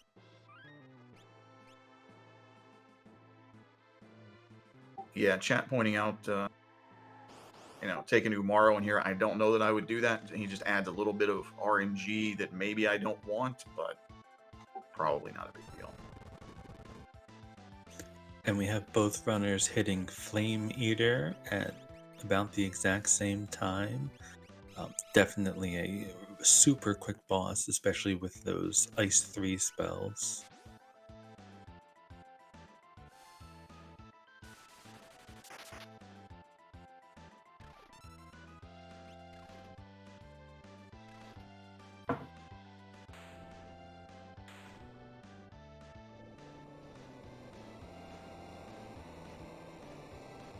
Yeah, he could have taken him to pull the snow muffler off.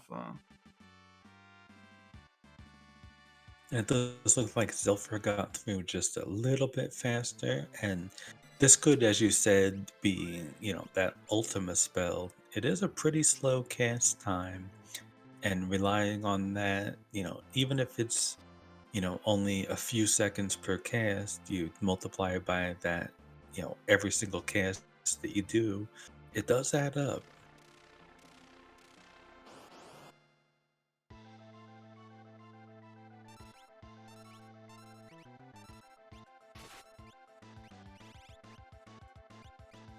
Yep, Xelpher Xelpher. now getting into his blue dragon fight.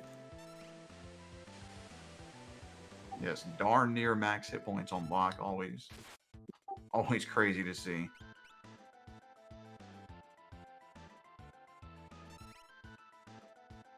Yeah, right now the runners are extremely close.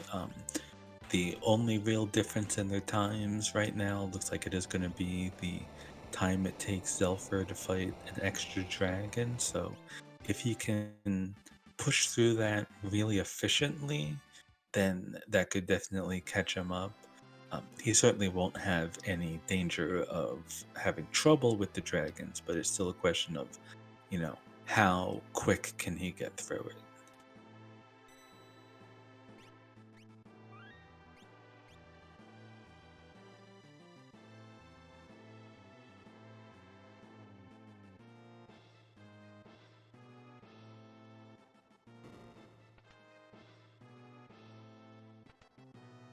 Yep. So we got just a little mini break here. I'm just going to link here. If you are liking what you see here, definitely follow both of these runners. Both really great runners. Obviously, they made it to the finals here, and we're neck and neck. So both of them put out exciting streams. And follow our restream team. Thanks to Ashrin for doing restreaming, Ceiling Cat for tracking. Tara, thank you for doing comms, and don't follow me. I don't actually stream, so. And meanwhile, Xelpher has run into the Storm Dragon and looks like he is making really quick work of it. Sets are hitting for almost 6,000 per hit with the Dragon Horn. Yeah, Storm Dragon, not too bad. Normally, you would want some kind of a bolt spell for this, but again, just blow it up. And meanwhile, Jones is about to enter the gauntlet for back-to-back boss battles.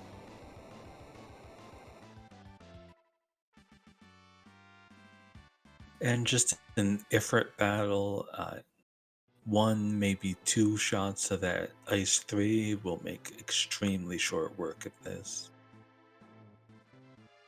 Yeah, definitely. Definitely not scary.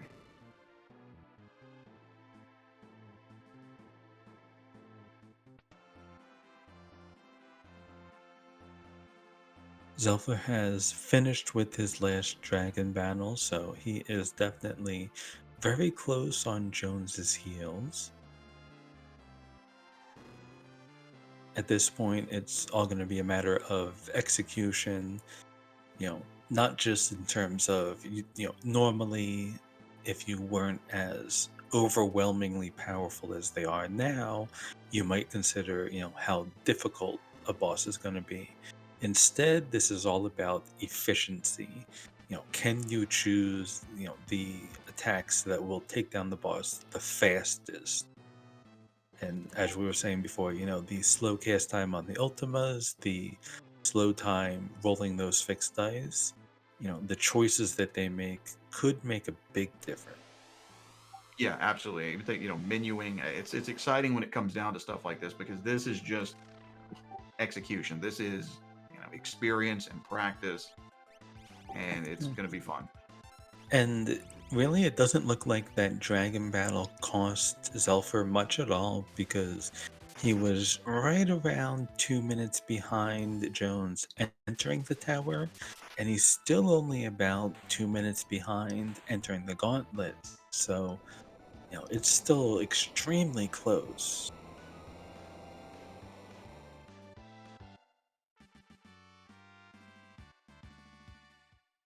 Yeah, Ultros and Chupon, not a big deal here.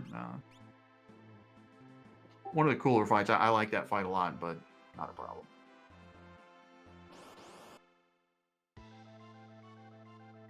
Yes, everyone pointing out in chat that I call this the gauntlet.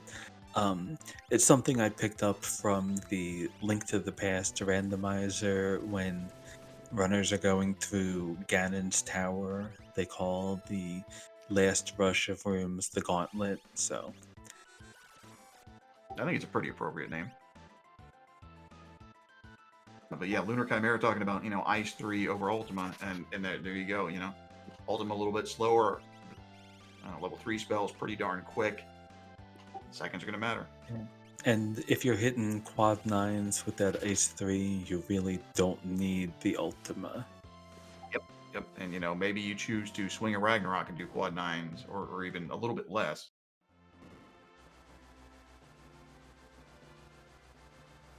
And it looks like we have a, repeat of the flame meter here.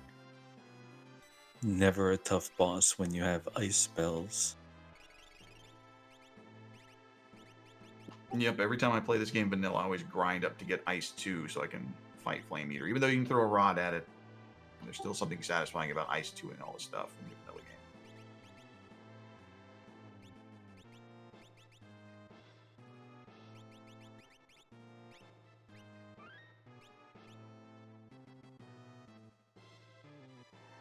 It looks like Jones has gotten through that pretty quick. Should only have one more boss battle left on his side.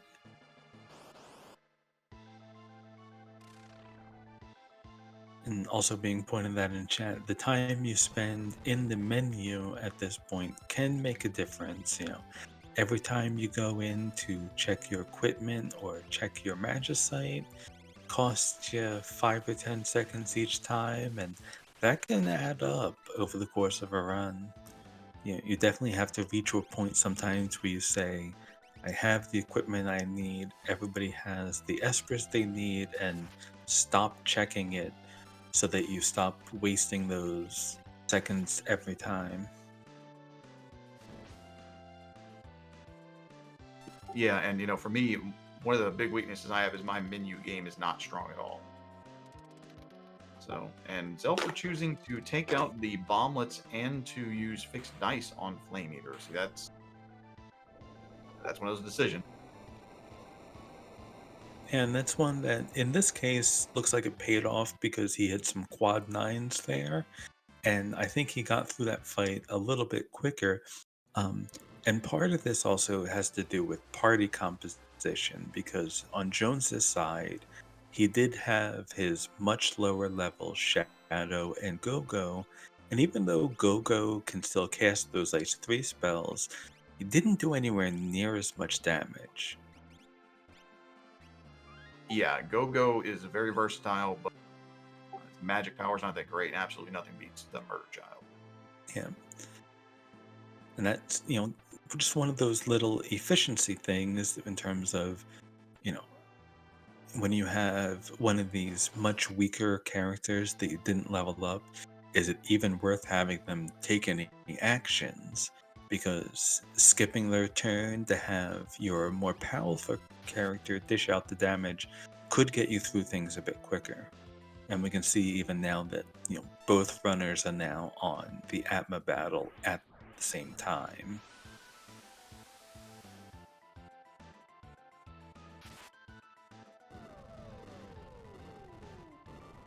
Okay, Cyan goes down, but that's it's not a huge loss there. Again, both of them have their alpha characters doing all the real work here. So Yeah, having the secondary characters go down now, it basically just saves you from having to skip their turn. We see Jones has finished off his Atma. Xelpher right behind him. Seconds apart, and that really goes back to what we were talking about with efficiency. Xelpher was a good 2 minutes behind before this, but he just got through some of those battles just a bit quicker, chose abilities that would finish the bosses off as fast as possible, and now they're going to be going into the final battle mere seconds apart. Yep, folks, this is a top tier racing, so this is a high level competition. I don't. There's a lot of superlatives I've been throwing out here. This is good stuff. Yeah, and especially with a seed as kind of rude as this one was, with everything being kind of spread out, hitting the final battle at around an hour 46 minutes. I don't think that I could have done this as anywhere near a sub 2. That really, says something about how good these racers are. Yeah, definitely. I'd be looking for a solid sub 5 or 6 if this was me. But there's a reason I'm doing comms and not in the finals. Yep. And Jones has entered the final battle, just picked his main four, didn't even bother having any backup characters because they wouldn't really be able to do much. Yeah, and if you don't choose backup characters, it's not like you just lose if somebody goes down. It will pull somebody out of that pool. You just don't get to choose the order, but I don't know that's going to be a thing. Probably won't see any of those folks.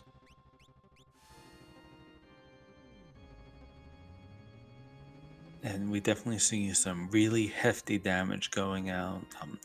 All four tiers of this battle are going to be extremely quick. Yep, and it's not as big of a deal here, but you want to make sure that you're taking these things out in the right order. The rest of the game, you can kind of do what you want, but Kefka's Tower, the final boss is here. You want to take certain parts out in certain orders, and it looks like they're doing that. It looks like Xelpher did hit the long arm with the Doom spell, and despite entering about 30 seconds or so behind, he is on to tier 2, 5, maybe 10 seconds sooner, so this is an extraordinarily close race, even though for so much of the seed they were going in very different directions, and yet to be on the same tier of the final battle at the same time, it's just amazing. Yeah, absolutely. And both of them, you're playing for pride, you're playing for fun. I think there's a signed picture of Strago as the ultimate reward. So that's going to motivate you.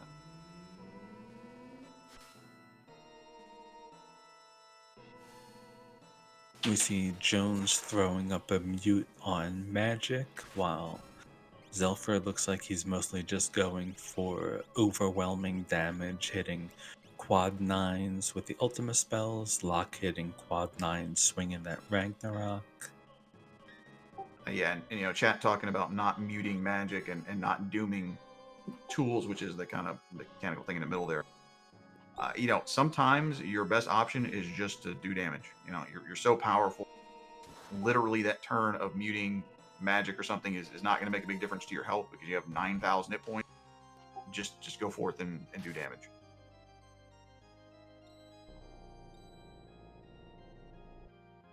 Right, and Victor reminding us, yeah, this is a scaled final Kefka battle here, which is not really typical, but Yeah. you can see that's going to make it a little bit faster. But wow, It, Xelpher,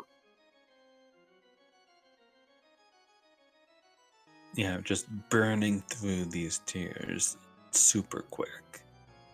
And yeah, with the tiering, the scaling being based on game time, at the time that we're at right now, all of these pieces will be just a little bit weaker.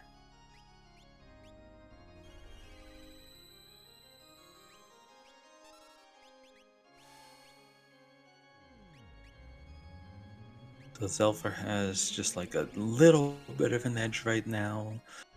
I imagine Jones is going to be finishing off tier 2 really quick, but if Xelpher can keep this lead up, he will probably be entering the final phase maybe 20 seconds ahead at the pace they're going. That's a close enough race that, just the decision about which spell to cast, whether to use those fixed dice or something else can make a big difference on how long it takes to finish each one of these tiers. yeah, definitely. And Xelpher going for the vanish strats here. That's a little bit riskier in general, but it saves you the time of casting Life 3 over and over and over again. Or Yeah, and we did see the Meteor spell coming out, and oh, Calmness took down Strago and Setzer. oof, So that's the kind yes, of thing that could make a huge difference here. He'll get some backup characters coming in, but those backup characters are going to be pretty much useless. yeah, I think he's powerful enough. So Xelpher did not have Fenrir, which Jones obviously cast, but I think Terra and Shadow are going to handle Mega Elixir duty, and Lock and Realm are going to go nuts. Yeah. And I mean, one way or another, with the damage output we have, this will be an extremely quick fight. Um, Yeah, multi summon is on.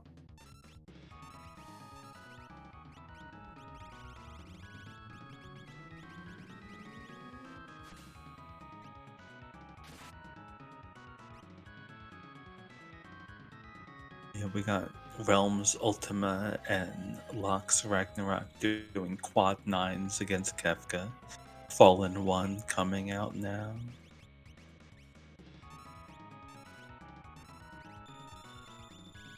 Yep, Shadow playing the medic here. and we see calmness coming out on Jones's side, and he had his Fenrir up, so he didn't lose any of his characters. So, I don't know how much difference that could make, but even the 20 seconds or so that Xelpher had as this lead could make all the difference. And we Ooh, and see it the did. Flash, yes, finishing off just as Jones is starting the final tier. Definitely, let's see some GGs in the chat there. This was an amazingly well done race, a very amazing final battle, and about as close as you could ever hope for, especially for a finals race. Yeah, I watch a lot of Worlds Collide. I don't play a whole lot. I love watching these things. I've been watching for about a year now. This is a great one. This is what it's all about here. So a lot of fun. Try to get Zelfer, see if he's interested in an interview. He might be taking a second to chill out. I know I would be. Yeah, you gotta, let the adrenaline kind of fade out a little bit.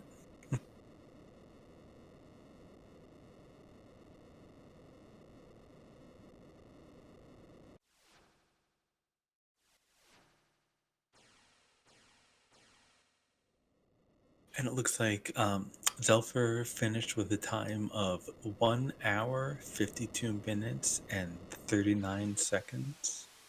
Okay, yeah, GG Jones. That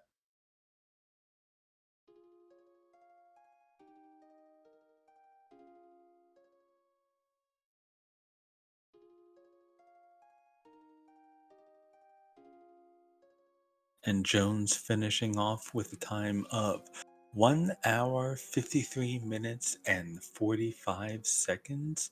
That is less than, or maybe just over a minute. I think it's a minute and 6 seconds, which is an absolutely amazingly close race.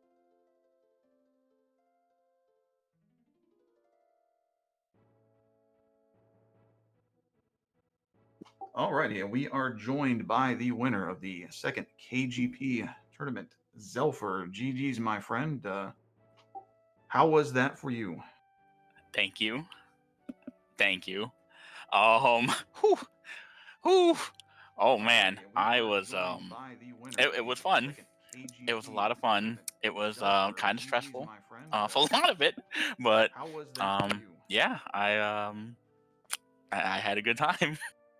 Yes, I don't know if you realized just how close that was, but you and Jones finished just about a minute apart. I And had no idea. I was just cruising along. I'm like, la la la la la. Things are going good. Yeah, I got a lot of I don't know power. I'm if doing you okay. realized just Got into the how final close battle. that Okay, was, I don't but see anything yet. you You and know, we'll see what Jones happens. finished just about a minute. Yeah, Hit and done, and then saw a done. I was like, oh god. you are actually about 2 minutes behind getting in the Kefka's Tower, but you just got through some of those boss battles a little more efficiently. You know, none of those bosses, even the final tiers, none of it was really difficult because both of you had so much power on your characters. But it was really a matter of like choosing the most efficient spells, choosing the things that would dish out the damage fastest, and you managed to go from 2 minutes behind getting into Kefka's Tower to winning by just about a minute at the end. Oh man. Yeah, so I mean, this was an amazing race to watch. I like I was saying, I love watching these things. This was one of the great ones, but you can see it here in the in the Discord. I, one of the big things that led Jonesy to be a little bit behind was he went into Go-Go's check into Zone Eater, didn't save, and got squished trying to find the little third hole in the ceiling, and had to start over again. Oh And oh no. More than the difference in the time that you won by. yeah, that easily cost him a minute or so. A ceiling squish. No way. to start over. And I believe when you went in, you did save right before the ceiling, but he didn't, and so he Oh, had I to go. always, I always. He, yeah, he had to go all the way back out to the world map before coming in. So yeah, Oh, that is terrible. yeah, it's one of those things that, like, sometimes you're feeling really confident, but you think, oh, I'll save 5 seconds by not saving, but you risk losing more time, if you end up getting squished. Oh, I absolutely do not have faith in my own ceiling dodging skills, which is why I save every time. But yeah, that's just in general. Saving takes a couple seconds, but if for some reason something goes wrong, you're gonna be glad you saved. Yeah, I always say save early, save often. Yeah, especially, and I think I said it right before I got squished. I'm like, I always save there because I'm going to get hit by that stupid ceiling. And you both had really good luck dodging the green guys there. And in general, it was very close the whole time, right? It was a fairly bottlenecked seed. Especially, and I think I said it right before Oh I got yeah, squished. I I'm like, did I my always best save to there dodge because the I'm Magic going to get hit by Masters, that but stupid ceiling. And yeah, he was you both required. had really good luck So dodging the that's green that's guys what governed there. all my decisions. And in general, Just it was dodge the very Magic close the whole Master. time, right? It was yeah. Yeah. Unfortunately, you both found life 3. You had Ultima. I mean, this was you know as far as power seeds go. Have you had a seed where you've been more powerful than this one? Oh man, I don't remember the last time somebody hit max hit points, like 9999 hit points. I don't remember the last time that Yeah. happened. Unfortunately, Even you in my both vanilla found playthroughs, I life don't have the 3. patience to You do it. had Ultima. So, I mean, this was no, the only thing I was as far as missing was power seeds go. Illuminas, Have you had a seed where you've been and I more really didn't powerful than even this need them one? like at all. Yeah, we had a Ragnarok and a fixed dice from really early on. So, yeah, Illumina's better, but when you have that much power, and Illumina would only have been really a marginal increase, all said and done. Oh yeah, it definitely wouldn't have helped all that much. We definitely had enough. We did not need more. Yeah, this was just it was all about execution, all about menuing, all about choosing to say hit with a Ragnarok or then cast Ultima to do the same amount of damage, kind of thing. I mean, You this know, was we say about all the time that little things like that matter. Like, oh, don't cast Flare. It takes 10 seconds to cast. yeah, this was You just can all cast about Ultima, execution, but all about Fire 3 is menuing, all quicker. about But, choosing you to really say don't hit with a see Ragnarok or then that cast it Ultima actually to do the same amount mattering of too damage, kind of much. thing. I mean, It's actually amazing. I can't believe I'm hearing this from you this guys was right about now. That's really what it came down to. That's Yeah, just it blows my mind.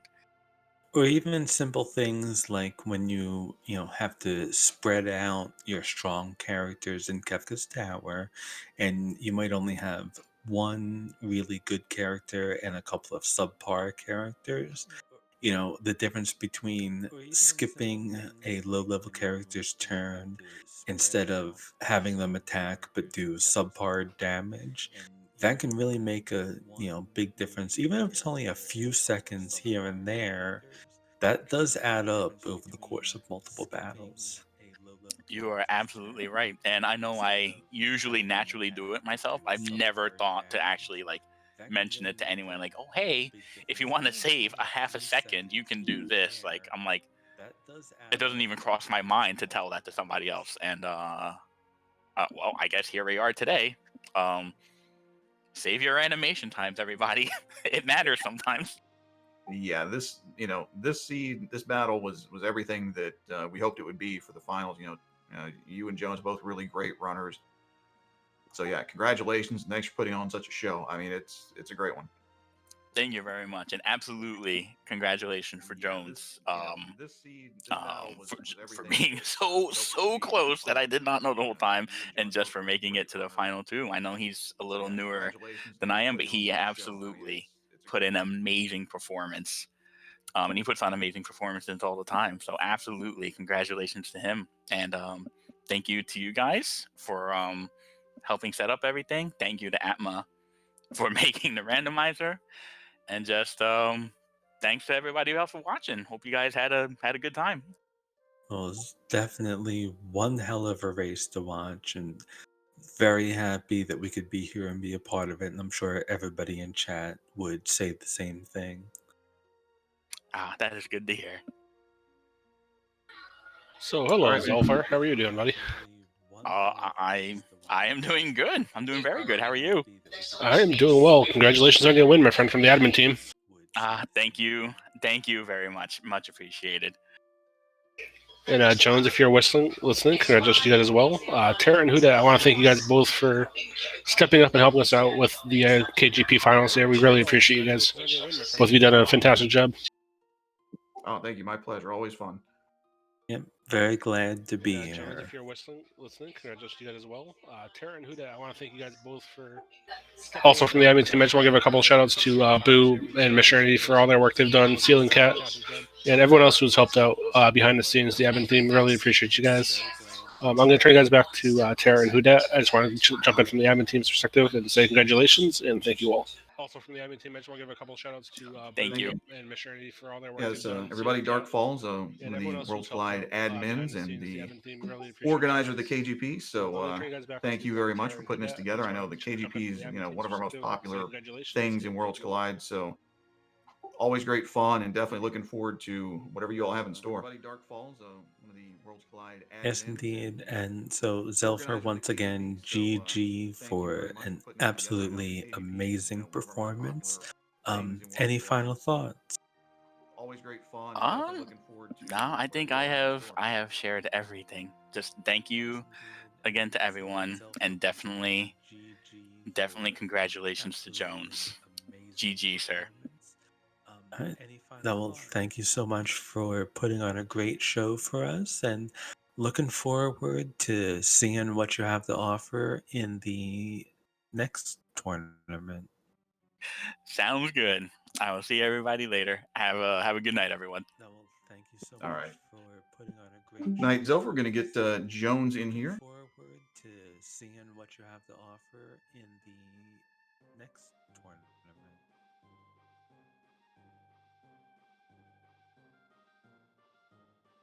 All right.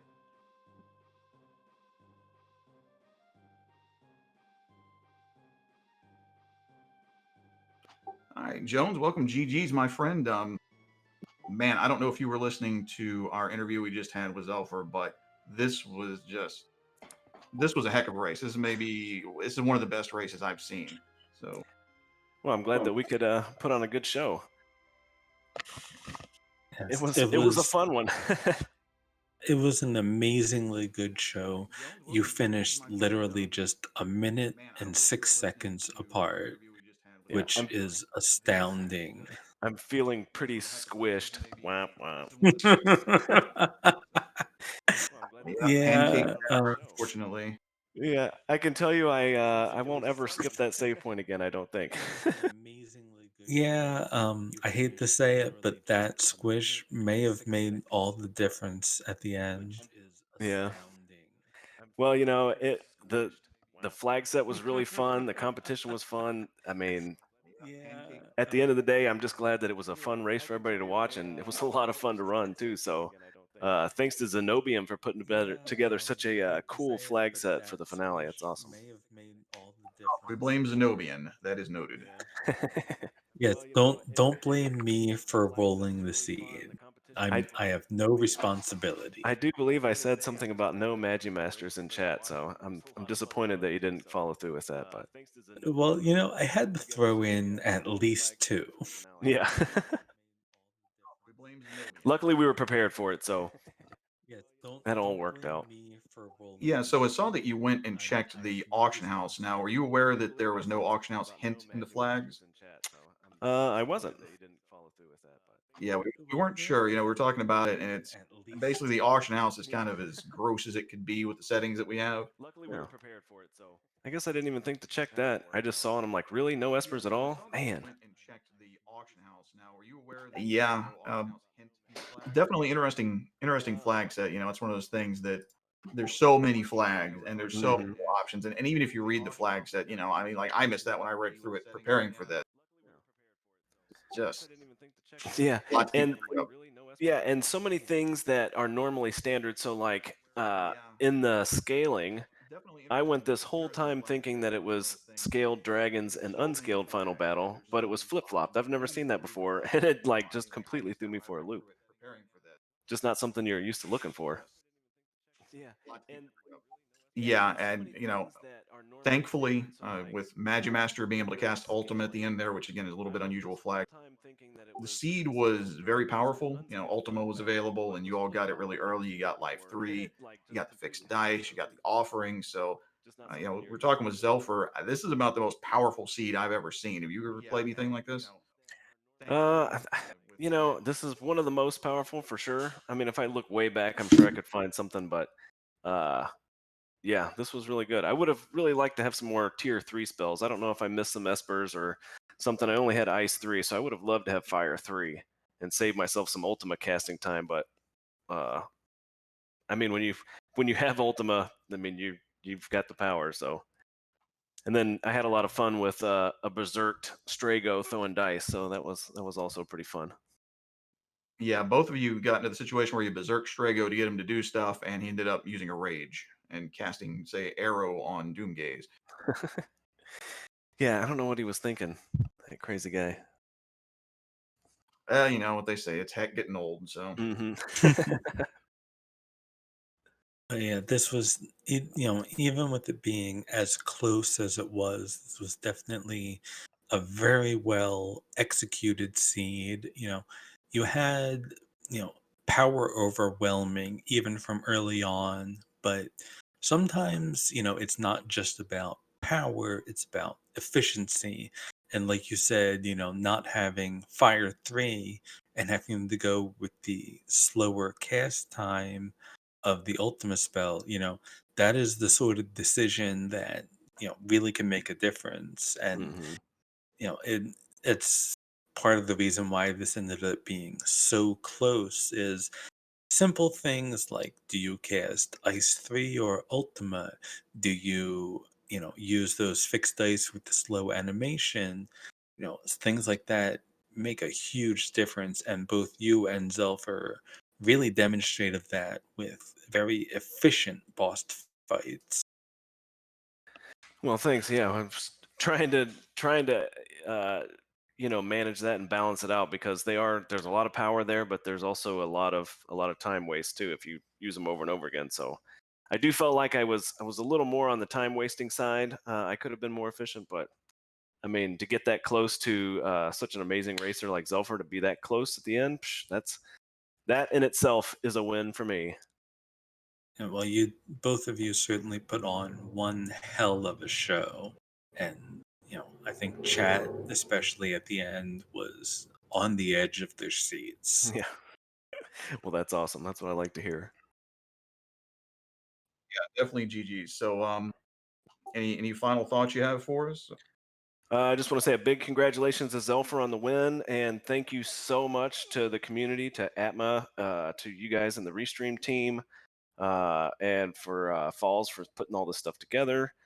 Just a big thank you. I love the community. I love the rando, and I'm just happy to be a part of it. So thanks so much. Awesome, man. Well, again, GG's, and you have a good night. You too. Thanks. So yeah, let's definitely get, a lot of love in chat for both of our runners who put on an absolutely amazing show. You should definitely give them a follow, especially, if you want to learn how to just have masterful execution on your Cs, go check out their streams. And, I definitely know I'm going to be learning some very efficient lessons from seeing how two experts run through a seed. And, let's not forget to send out a lot of love to the people behind the scenes. We had, Ceiling Cat, keeping track of everything that was going on. And that's harder than people give it credit for, to be able to watch both screens and, keep up with everything that's going on. And, give some thanks to Ashirin, who stepped up at the last minute to help us out with the restreaming. And of course, who dat does not want you to follow him, but I'll just leave that at that. That is correct. All But right, yeah, so tracking one thing. I can sit up here and talk all day. Tracking, I could not do. I mean, I could barely track one person. so it looks like that's just about all we have for today. Want to make sure that everybody checks out our Discord if you are not already a member. We do run a lot of seeds. We have weekly community races that we always want more people to come and join in on. And we also have the Coliseum going on right now, which is um, a very, very fun race. Lots of good runners, fighting through, trying to, get to the top of that. And that's going to be going on over the course of the next few weeks. So we'll have a lot more really good races to watch. Yeah, absolutely. And we've been linking. Mr. Entity and I have been linking a bunch of stuff in here. It's overwhelming. But one thing that's relatively new is the YouTube channel we have. So if you're interested, definitely check out the Final Fantasy 6 Worlds Collide YouTube channel. If you're watching on YouTube right now, thank you so much. Definitely come check out our Twitch streams if you get the chance and troll chat. But we're kind of trying to spread out here, and we have as you said, the Coliseum. We have a link there. You can look at the bracket. The Coliseum challenge has already started, but it's kind of a bracketed tournament, kind of like NCAA, if you're familiar with that. We're in round 2 this week, so definitely follow that. And if I understand Mr. Entity correctly, it sounds like we have a couple of Coliseum matches going on right now, and we're going to raid one of them whenever I shut up. So with that, I'll just say, again, thanks to the everybody on the Restream team. Thank you, Tara, for doing comms. It was a lot of fun. Thanks to the runners. Thank you to Atma for creating this, and to Dark Falls for organizing this whole thing. And thank you to chat for hanging out. Hope everybody enjoyed. Yep, and we look forward to hopefully seeing all of you during the upcoming Coliseum seeds. It's not much of a race without the audience to come and cheer everybody on. So, hope that you all join us.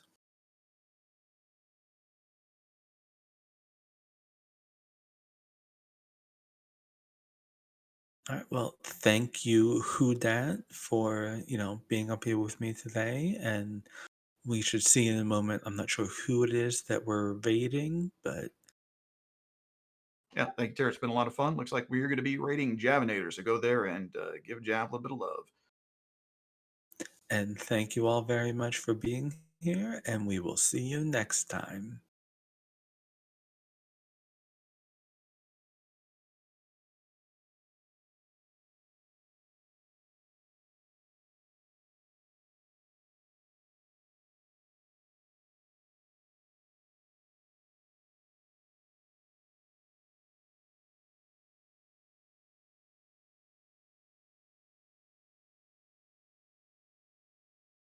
All right.